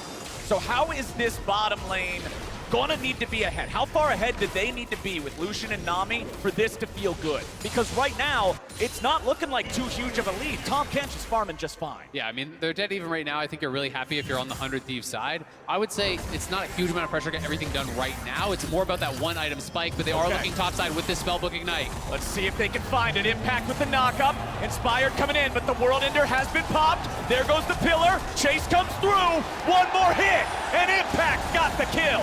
Closer shows up, but it's a little too little, a little too late. Or is it? Goes for the ulti, buying a little bit more time. Impact thrown away. Abbedagge is ready to shuffle them, and that should be another kill for the 100 Thieves mid laner. It takes a while to take down Ornn, but they get it in the oh my goodness! They had to give it away to Closer, and now the punish comes in. Kaori's ready to pick it up. Kaori's about to get another, and Kaori gets himself a double! EG strike back on the top side. Impact lived so long. They wanted Abbedagge to have that kill, and EG punished them big time on the rope. They underestimated Warden's mail plus the shield. Too much defense from Impact. They actually just took too long. And Evil Geniuses now. Jojo under attack again at tower, but has flash as well as the rest of the team will take care of the objective.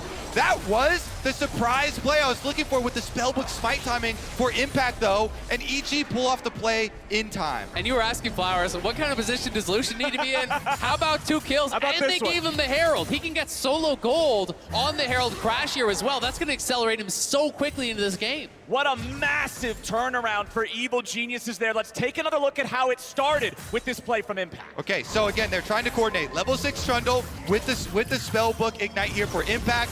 He baits a trade with Ssumday. Ssumday close enough to the wall there on the spike to get the knockup, and then ultimate into pillar. Inspired or Impact, they're able to finish it off. And once Closer gets there, there's no more damage that he can actually finish up on Impact. It's about delaying him for Abbedagge to arrive. Yeah. But then they think he's got it in just a couple more autos here for the Azir, but Impact is able to sustain with the regeneration plus the Warden's Meal Doran's combination. Yeah, absolutely. And Abbedagge used all his soldiers there. So he actually used all 3 soldiers, then queued. And when Impact gets out of range of them, it's taking these little pitiful auto attacks, just barely able to do any damage to him. The EG bot lane on a very early roam up towards topside. They were looking for a Herald play. They punished big time. And now Inspired looks to start up the Drake here for himself. He knows he has control over the bottom lane. His duo down there can rotate up and help him out. Closer is nearby, but Evil Geniuses are staying on this. There is a control ward in the pit from 100 Thieves. They're aware of what's going on. Closer tried to make the ejection, but it doesn't work. Now he's ready to engage, but he takes a ton of damage. Inspired's in trouble, and he has to try to get away. They'll continue retreating. Impact's made his way down on the flank, but 100 Thieves push forward. EG retreats. Nobody dies. They commit both top laners here, and 100 Thieves will retain their 1,000 gold lead over Evil Geniuses, but the Evil Geniuses do pick up that dragon in time and escape without anyone dying. And Closer, he had to go for the ejection there because his smite wasn't quite up when they were actually going. He couldn't go for a 50-50 play on that smite. And it even got down to 96 health. I saw it. Almost there with the attempt of the shield auto, but not quite enough as Evil Geniuses are able to pull it off. And now we've got the swap to the top side from the bottom lane of Evil Geniuses. Kaori and Vulcan gonna show up here. Inspired also coming around as Impact will use his ulti to clear the wave and stop the backs, desyncing the lane swap from the opposing side. It's kind of the next evolution. We saw a lot of Jinx players doing that throughout this year, just using the Jinx ult constantly to actually delay recalls, ruin your opponent's tempo, and now Impact saying, hey, it's actually worth spending my ult as well. And if you look down towards bot lane, it's huhi trying to run out as fast as possible, but that could be a play going Impact's way. 160 gold for an ultimate, not a bad trade. Pretty good deal. Pretty good deal indeed. Evil Geniuses still have a bit of a gold gap to close versus the Thieves, but at one point it was 1.2, 1.3K, now shrank down to 800, not including the value of that first Drake, which was the Hex Tech, so that's 9 ability haste, 9 attack speed per champion. Very, very effective. We're starting to see first big items come online here. Mythic completed for Ssumday. along with the Imperial Mandate of Vulcan. Those are our first 2 mythic items. And Isaac, that leads into what you were talking about, saying, hey, it's all about that first big spike with Lucian and Nami. Well, there's the thing to enable the Lucian damage. Absolutely. You get that early mandate, you get the Gale Force in first, plus he has lethality on top. That is going to be a very threatening one-item spike. One of the things to look for with that Lucian, though, is how difficult it will be for the Lucian to play around this Poppy W frontline and the extra range from Azir and Senna. Both of these champions, the carries 400 Thieves will outrange him, so you have to be very quick and precise with your positioning here on the Lucian for those fights. Absolutely, and it's also going to make the ultimate even that much more important. You've got to get a really high value culling. Oh, that's a very far back summit. They're going to have to try to get Shelly right up immediately if they want to be able to get plates. Well, they're using the culling to try to create some space, push 100 Thieves back, but Shelly's a long, long way from home, and they got to try to get it. This is an escort quest, gentlemen, and Shelly has been yeeted right back from whence she came. Red Rover, send Shelly right over. See if she can get there and try number 2. Are they just delaying the inevitable with that ultimate? Here we go. They're trying to buy enough time to not get the plates. There's 5 seconds. They're going to get Shelly in there with 3 to spare. That's huge. Getting that charge off just barely in time. Nice attempt from 100 Thieves. The Poppy ultimate just barely not buying enough time. Never known Shelly to lose a race. She makes it happen. Plenty of time to spare. Got her walking boots on. You know it. Now, back up in the top side, it's Ssumday still commanding control over this 1v1 matchup. FTX Total Gold on the left side of your screen. Kaori's still the big winner of the early game, thanks to the double kill up in the top lane that they were able to get in retaliation to the scrap that went down up there. But it's still a global 1,000 lead for 100 Thieves, and I feel like it's been this way for almost 8 minutes now. Certainly has, and we'll see about so much focus and pressure being on the shoulders of this new EG Academy promotion here for Kaori. You know, he's at the top of the gold ladder, as you saw on the FTX gold meter there.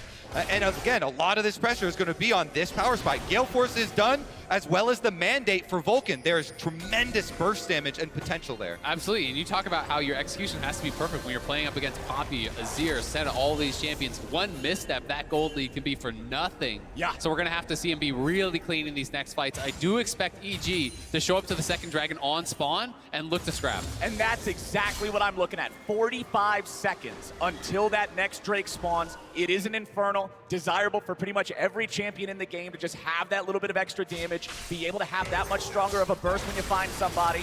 So we'll see who can get there first. So many times these Drake fights come down to whoever is able to get there first, have the priority, have the setup to set the trap for your opponents.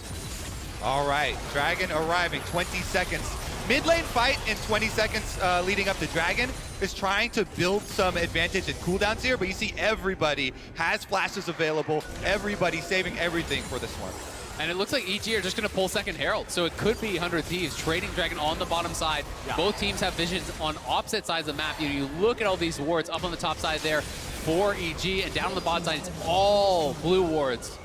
And if you're 100 Thieves, this means that your opponents are not able to create a Drake stacking win condition early against you. You've got Senna, you've got Azir. You're feeling pretty good about that. Yeah, they want to open up the map by pushing down these towers a lot quicker here. So it is worth it for Evil Geniuses to make this choice. Teleport for 100 Thieves, though. They want to block both plays. Okay, 100 Thieves, let's see if you can do it. Huhi's going to try to deal with the Herald here. The charge alone will not be able to eliminate the turret. One of the big advantages of having the Senna Tahm Kench bottom lane is that you get that teleport on your Tahm Kench. So even though EG opts to take the Herald for the early tower pushing power, it's 100 Thieves that are getting the advantage. 100 Thieves will deny Evil Geniuses from getting a turret off of that at least immediately. Kaori's still going to be up there. 100 Thieves are trying to push the mid lane tier 1 in retaliation. Impact does a good job buffering through that route from Senna to still be able to get himself some distance. Look at Ssumday. He's trying to wrap around potentially here on Kaori, who's out of mana, and rightfully does back it up here. You would not be able to scrap with Ssumday at this point. Alrighty, boys. Where is our next big fight going to be now that we've traded these objectives? Do you think both teams are still comfortable farming out for the next 4 minutes for that next Drake? Or is it time to look for some of these picks? Is it time to try to get a little bit more aggressive? Yeah, I think they'll be able to overload on the top turret first to be able to just knock that thing over. It's almost about to die anyways, but there probably should not be a full-blown fight exploding on it.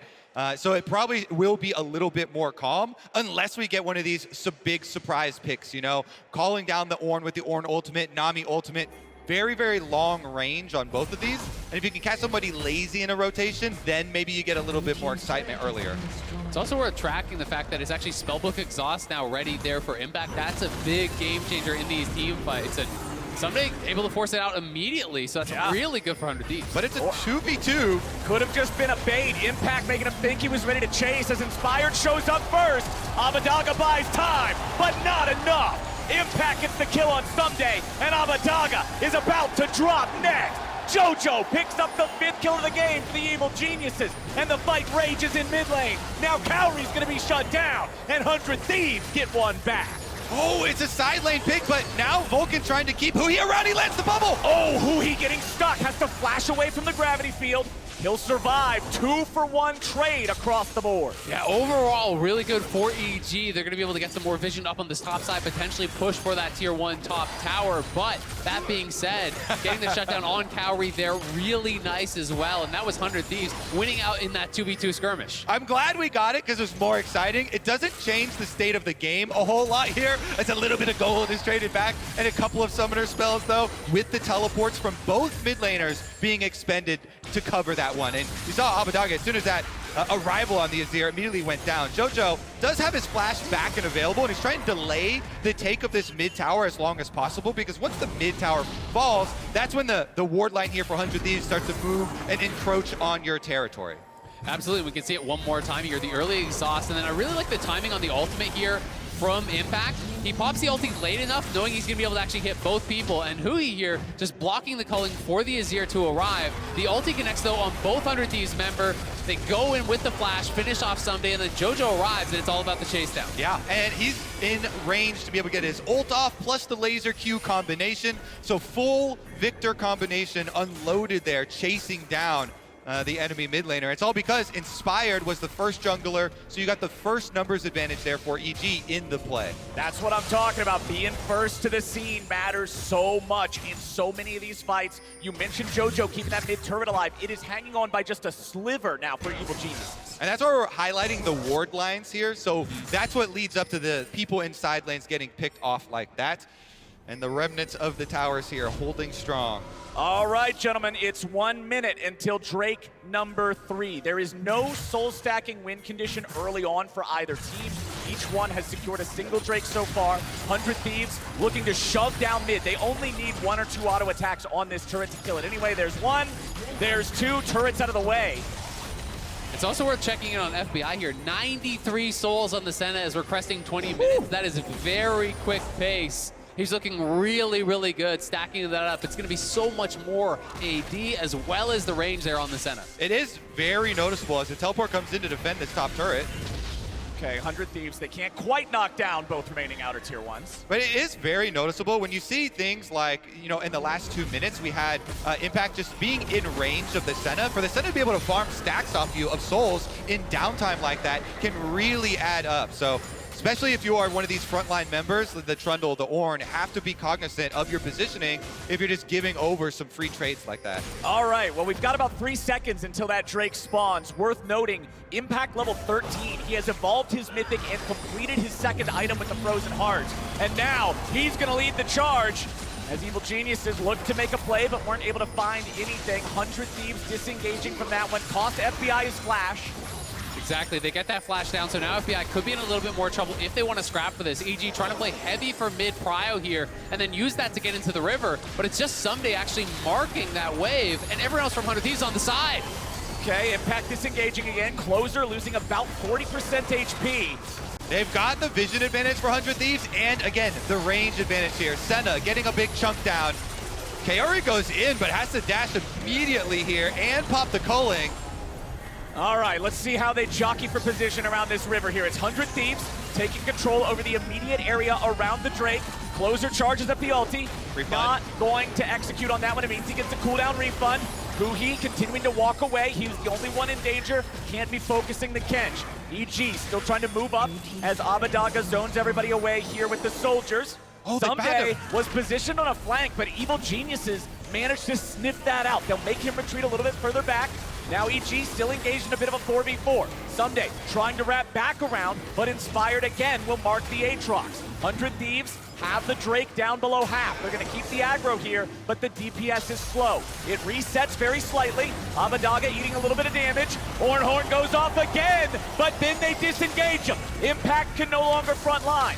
Ssumday maintaining aggro on the Drake, and Impact walks it right back in. But can he find his way back into the fight? Ssumday wants to get away, but Kaori finds him anyway. 100 Thieves go on the run, and EG get the Drake. Huhi's gonna retreat with an abyssal dive over the wall as Huhi flashes out, and the soldiers try to defend the Emperor. FBI's under target next. He'll be killed. 3 down. EG find everybody. Evil Geniuses won the frontline health bar war, and they win the entire fight. Dragon will get picked up there in the aftermath, and they take the 100 Thieves down. The patience shown here by both these teams was absolutely incredible, but Closer is slowly getting poked down. The Ornn ulti comes back up again, and it's the instant engage. And with the Ornn getting knocked out, the jungle's still here, so Inspired is still threatening this steal, and look at this Viktor ult. It's just damaging, chunking down all of 100 Thieves. So they win the frontline health bar with Closer low and Ssumday getting Trundle ulted and Kaori going in on him. Kaori gets super aggressive there, dashing in, taking down Ssumday, and then the chase is just on, piling through here. The knock up there against the wall, perfect by Impact, knocking up multiple 100 Thieves members who are trying to retreat to the Azir tower, but it's too little, too late. EG looking great in this first game. What big stuff from their Academy AD carry. Called up in unforeseen circumstances to the LCS Semifinals, and he steps up in a huge way for the team. Massive stuff from the Lucian. Look at those damage charts. It's the Lucian, it's the Viktor getting it done.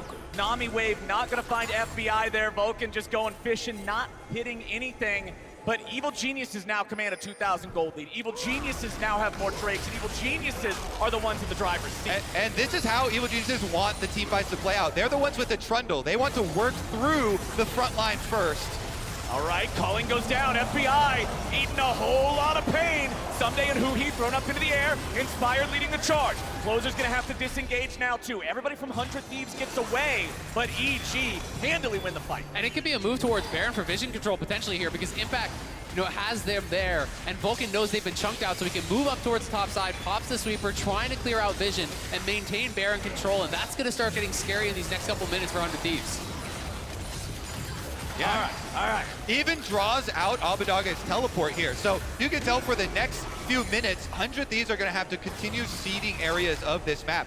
Now they have no teleport for their Azir, so it's only Ssumday that can deal with the side waves. So you're saying they're going to have to continue conceding areas. They're going to have to continue conceding vision. What is the play here for 100 Thieves? It looks like the play is maybe rush Baron. Yeah, I mean, the EG are split pushing right now. They're trying to get JoJo's teleport. The Viktor is using it. Baron's down to 40%. 100 Thieves are going to get caught in a pincer attack. Impact coming around from the top side. They find a knockup. They find the CC. They find 100 Thieves. Evil Geniuses tears them apart. Vulcan hits the bubble. Oh my God, that bubble. EG collapsed from both sides. 100 Thieves have been kind of checkmated there because they were down teleports. EG says, we'll split you out. 100 Thieves make the call to draw them into a fight, but it's a fight they cannot win. EG going off. They will get the Baron, and they'll extend this gold lead to nearly 5,000. Impact walked in from the other side, and they lost sight of Vulcan. Vulcan nails this bubble onto Abbedagge. The Azir gets annihilated instantly from the team fight. I think Inspired was just goofing around there, seeing how long he can hit the Baron, waiting to buy more time for the buff. Exactly. He's even just buying time so they have the Baron buff for as long as possible. They know this could be their window to actually explode the game open here. And here it is one more time. EG are pushing on both sides. 100 Thieves don't have TPs to match. So they say, we're just going to go for it. But then it's the bubble from Vulcan. Exactly. Impact walks in. They all turn their eyes towards the Ornn. but Abbedagge's got Baron auto attacks on him, and this bubble from Nami, boom, hits him. The Azir gets knocked up, Impact chains it. He never gets to move again. And on the side, it was Kaori and Inspired chasing down FBI, who had been sectioned off from the team. This pincer attack from EG, so incredibly well done. So both carries instantly dealt with from the side of EG. We have always talked about evil geniuses and their ability to find the right angles and the right plays, and now they're doing it again. Huhi should die here. 5v4 on the map. Baron for 2 minutes on evil geniuses. They're going for the throat. They're just pushing down. We see the Impact still in bot lane, but he has TP. He can TP on a minion. They could try to end right now if they want to. Let's see it, evil geniuses. What's the call? The Baron up wave is reinforced now by the next one joining. Let's see, Kaori steps forward, FBI, chunked out again. Fires off the ulti. They're not gonna find Kaori, he lives. Oh, from behind, that's gonna be both summoner spells burned from him. And he might think twice about the aggressive play next time. Regardless, Evil Genius still got one inhibitor down. They'll have that pressure, and they can retreat over to the Dragon. Should be able to pick that up in time. This will put them to Dragon Soul Point. And they're gonna have so much gold to actually spend up here, but it is getting a little bit scary there. Someone's got to come in and take it up for Kaori. Definitely don't want to be dying to the Dragon on the LCS stage. The great thing about the Dragon damage is it's predictable. Yeah, no burst, no surprises. When the blood is pumping, maybe you can't do that math. Well, hey, we've got a 7,500 gold lead, an 11 kill lead, and like you just said, the sole point for EG. The entirety of Summoner's Rift is in the palm of their hands. All they have to do is close this one out. And just think about what this means for the series overall and for the playoffs overall. So many people's predictions were predicated on this being so disruptive to Evil Geniuses, having to bring in a different AD carry and integrate them into this team and this operation that they've had successfully for all of the split. And it looks like in game number one, it has been a flawless integration. Absolutely. You have to think this builds an incredible amount of confidence for EG and for Kaori. And you have to wonder, for game two, does this change the pick ban strategy for 100 Thieves? Are they now having to be concerned about Lucian Nami? Are they having to worry about these early game comps in a way that they normally wouldn't against EG? Exactly. That's where it really comes in, I think, is this is such a deviation from the way that EG would otherwise play. All of a sudden, that curveball is looking like it's going to strike you out, as Evil Geniuses are looking for their second tier 3 turret and second inhibitor of the game. The Baron buff has expired, so the waves will not be as durable as they previously were. They can't just hard force this. One thing that's difficult for this EG comp is hitting tower, and we talked about kind of the range discrepancies here. So without the Baron buff, the push is kind of difficult unless they threaten that all-in dive. With the Nami and Ornn ultimates, those can take up a bunch of space.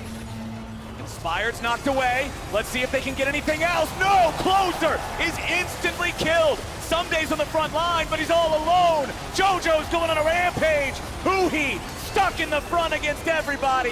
Kaori stoned away by Abbedagge.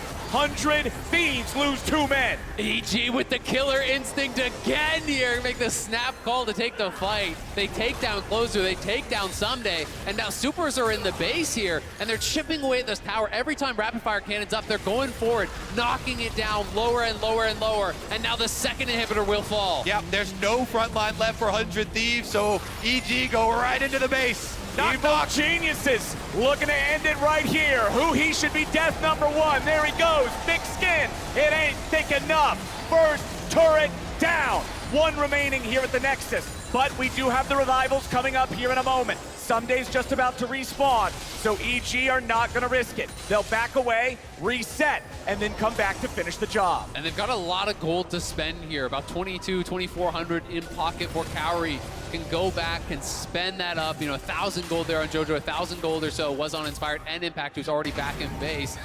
So they're really looking to just maximize power right now. You go back, you buy your potions, you get every little bit of value out of that gold you can. There's the IE complete now for Kaori. That is a huge spike. And remember, the gold lead is more than it looks because the Ornn items are online for everybody except Vulcan. Divine Sunder is improved, Leandry's improved, Gale Force improved. All of these things have that about extra 1,000 gold each worth of stats.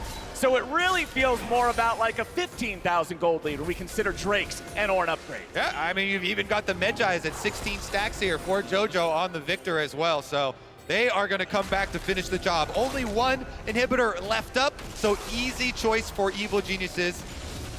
There's so much pressure now on Abbedagge to be that damage dealer, but that's going to be really tough. The Anathema's chains are going to be strapped onto him. They know he is the big threat, so as long as he is marked. There it goes. Impact's ready to fire off the ulti. Culling's ready to go now. TP may just be able to approach from the flank, and here comes Ssumday. He'll be zoned out, but they shut down Kaori. 100 Thieves find the pick they need to stop this push, but can they get anything else? EG retreats in time. That's massive though, buying time. Every little bit of time you can buy for yourself here is huge. And now Kaori is gonna be dead. He will be respawning before the dragon comes up, but it's only gonna be that 10-second window. So maybe 100 Thieves can get out on the map, push out these waves, try to establish some vision to potentially contest the soul. Also, won't have any summoner spells on any of the EG carries here. They're just flipping it. They're all burned. Meanwhile, 100 Thieves have all of their carry summoner spells available. And I think if you're 100 Thieves, you gotta go for something crazy now. It's not the point in the game where you can sit back and take small leads. You gotta full send it, you gotta throw that Hail Mary, and that looks like what they're going for. EG, 4v5, trying to stop him. They know who he's back defending the base, so it will not work. Ouch, sorry, didn't mean to. As soon as they arrive, have to pull off immediately because you know Dragon Soul is about to come up. Looks like Evil Geniuses, even with the cost of that rotation and the tempt onto Baron, that's enough of a window. That will be Soul claimed. Absolutely, I mean, that's basically what 100 Thieves spent their tempo on, was that Baron attempt. Instead of pushing out the waves, getting vision around Dragon to try to contest that Soul, they say, maybe we can sneak a Baron. But when you go over to that and you get stopped, it's a free soul now for EG, 8,000 gold. You add in the ornaments, you add in the value of that soul. They are monstrously ahead here. It is a massive task ahead of 100 Thieves to try to survive this. It'll take nothing short of a miracle to weather the storm. They found Kaori last time. He's back alive now. Broken stopwatch, so at least he won't have that to protect him. But with this Ocean Soul, anything that's not an insta-kill will be healed off very easily. Here they come, pushing down mid lane first. That is where the first respawn inhibitor is. The easier target here will be undefended. And now you think about playmakers from 100 Thieves side. Can Closer find that key ejection? Can Abbedagge find a massive ultimate? It's these types of plays that are the only things really now that can make the difference. I wonder if they could just push in and retreat to Baron to draw 100 Thieves over to them and have an easier setup for their fight. And it looks like that's the call. EG starting up the Baron here already. 100 Thieves walking up. Nami ulti already used.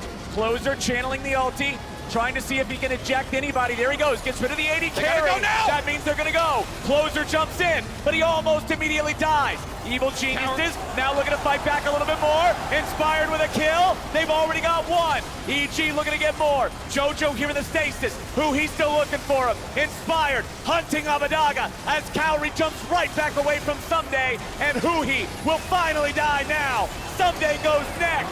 And that's it. The clean ace to win the game. EG have done it. They go off in game number 1.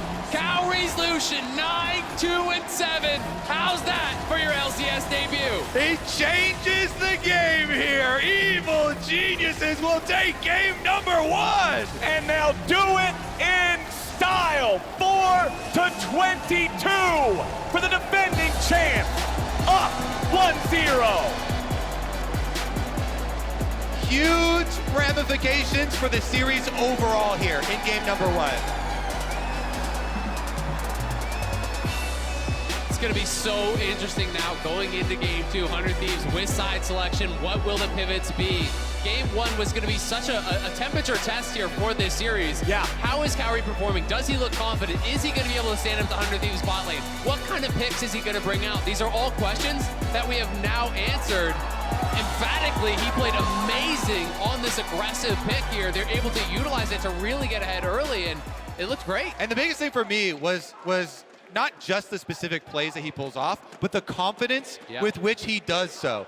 We are in a giant stadium here in Chicago, live LCS semifinals, and it is loud. He was so confident the whole time, playing aggressively on the edge there.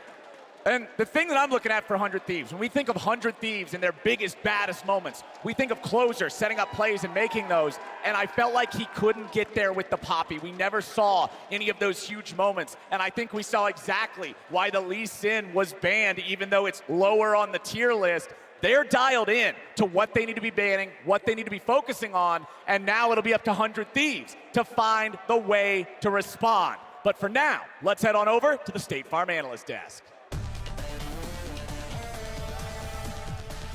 Thank you so much, Captain Flowers. Vulcan said it. He said, somehow we're considered the underdogs. But I promise you, the result will be the same this time around. Haters be damned, doubters be damned, chat. So far, he's keeping his promise. Absolutely. EG has a lot of motivation, and the pressure is off despite being the defending champions who did 3-0 them last final. Woo! We started out on a blistering pace, and we're also very lucky to have Dyrus joining us here to break down Game 1. Dyrus, it's so good to see you, my friend. It's been quite some time. I'm glad after 7 years of not playing, stage fright is still a thing. Still a thing? Yeah. All right, don't worry. We're here with you. I could tell you exactly And this whole crowd why. is behind you. Oh, thank you. You guys are far too kind. But as you just mentioned, this is a position you've been in before, right? And for some of these players, you know, they're coming up against a live crowd and the jitters that you mentioned and having to kind of get, you know, wind their way through those Game 1 mistakes. When you recall back to your very first finals on stage, what did that feel like? The only problem I had with semis is we almost lost to Dignitas and Amazing made a god play and we won. The other semis, I MVP'd it. So there it is. The semis are kind of easy for me, I'm not gonna lie. Gotta love it. It's the Gotta love finals that got me. Did you feel like there was straight stage fright in this game? I'm gonna be honest with you, I only know 4 of those players on stage. And the one player I know that won't have stage fright is Impact. He always seems to perform in the playoffs. Now, when we were backstage watching the game together, you mentioned that in listening to the pre-show, you had heard Jat say 3-0.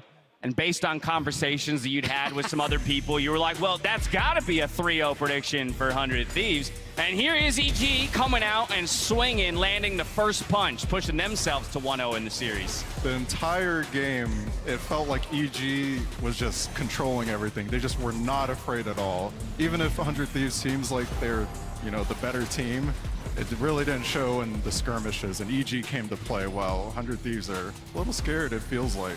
I mean, Ssumday went 0-6-0. I'd say he had the biggest struggles. Closer actually had a few uncharacteristic errors as well, not landing his ultimate at one of the first dragons. And then this play by Abbedagge was good in theory, but they just take way too long to kill Impact. Abbedagge whiffs his Q right there, which baits them and buys enough time for Kaori to get his first 2 kills. And I think it was off to the races after that. That's getting rid of the stage fright when you get your first 2 kills kind of handed to you. He looked way too long. Yeah, I mean, that fight was big because before that, like, hey, the closer ganked through mid lane, and also just the earlier skirmishes that were happening, the stuff to the dive that was happening bot lane, it looked good for 100 Thieves, but yeah, the top lane dive, fight that happened, that worked really well for Evil Geniuses.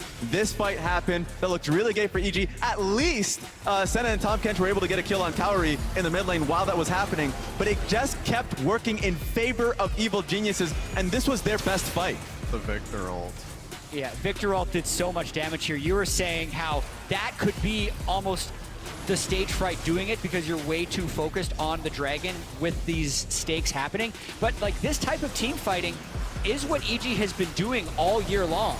They take the 50-50 fights and they turn them into 80-20 fights in the favor of themselves. It's crazy because that fight lasted so long, like it was just so indecisive, and I feel like I'm just looking in a mirror. Oh, Lord. You sell yourself short, but like it's interesting because the one person that I felt like in this fight that showcased extreme confidence, you can talk about Evil Geniuses, but I expected to see a little bit of stage fright from Kaori.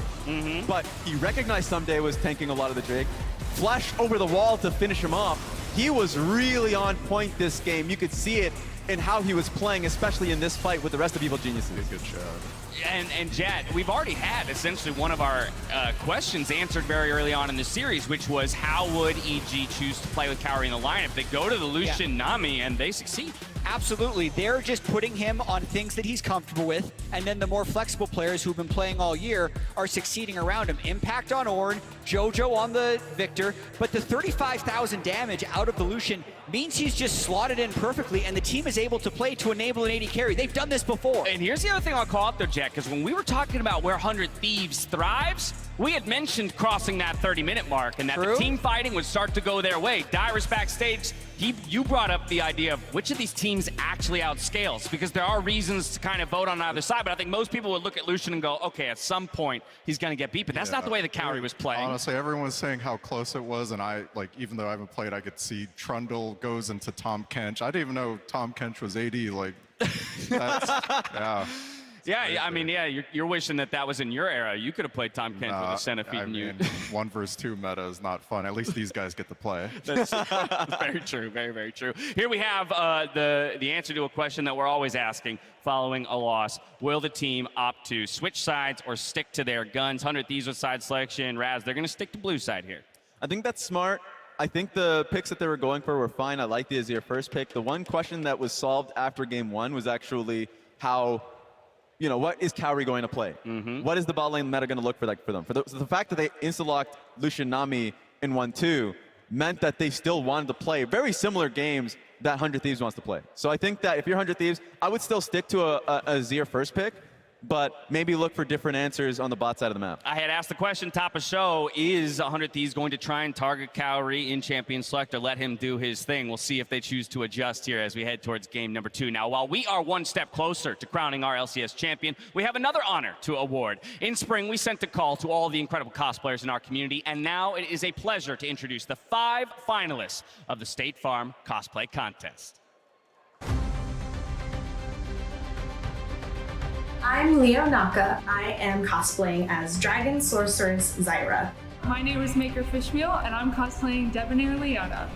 I'm Sarah. And I'm David. And we are a Flaming Moon cosplay. We have brought you Sona, Maven of the Strings.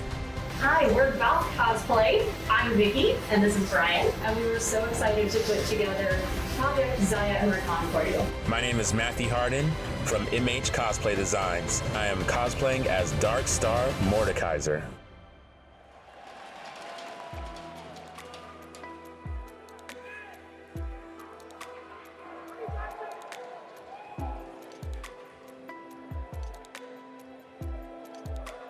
Welcome back, everyone, to the LCS stage. You have been introduced to our finalists for the State Farm Cosplay Contest, and now it is time for us to announce the results. All right, everybody ready? First up, the fan favorite winner, voted by the community across socials, walking away with an additional $500. We have MH Cosplay Design in Dark Star Mordekaiser.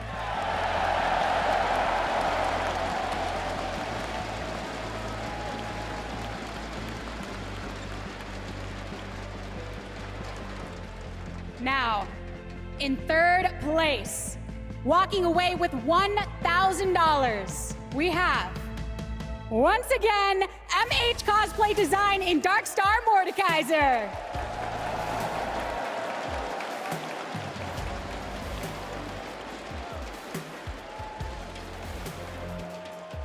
Getting down to the wire. Time for our second place, winner of $2,500. We have a Maker Fishmeal in Debonair Leona.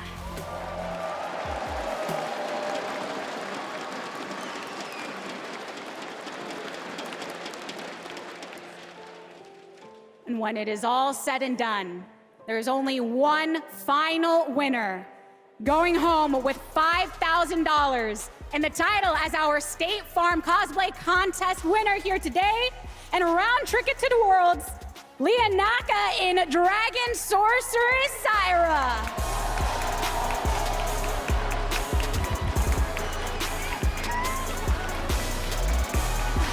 Congratulations. You are already bearing the weight of wings, but I will give you one thing more to hold and cherish just for you. And of course, to everyone that participated today, such beautiful work, such wonderful artistry that we have all enjoyed. And here on the LCS, there is so much more to enjoy in the future. Evil Genius is walking away with game number 1. We have to find out if 100 Thieves can bring it back. Let's find out after the break.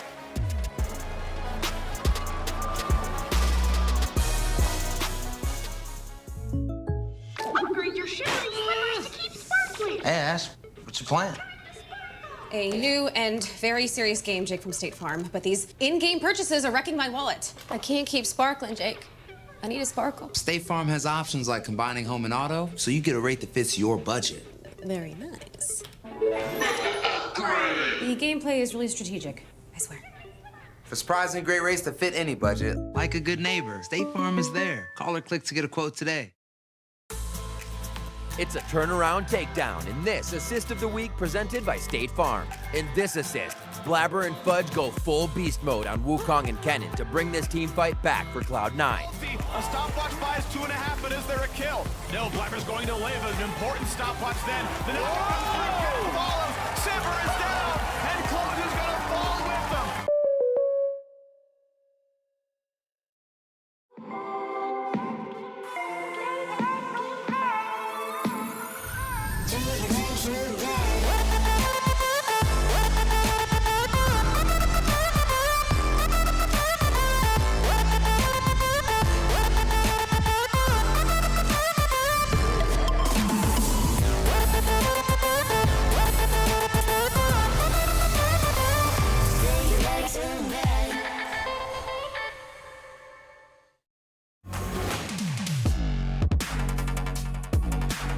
This is the sort of pride that gets you in those big moments, allows you to take down giants.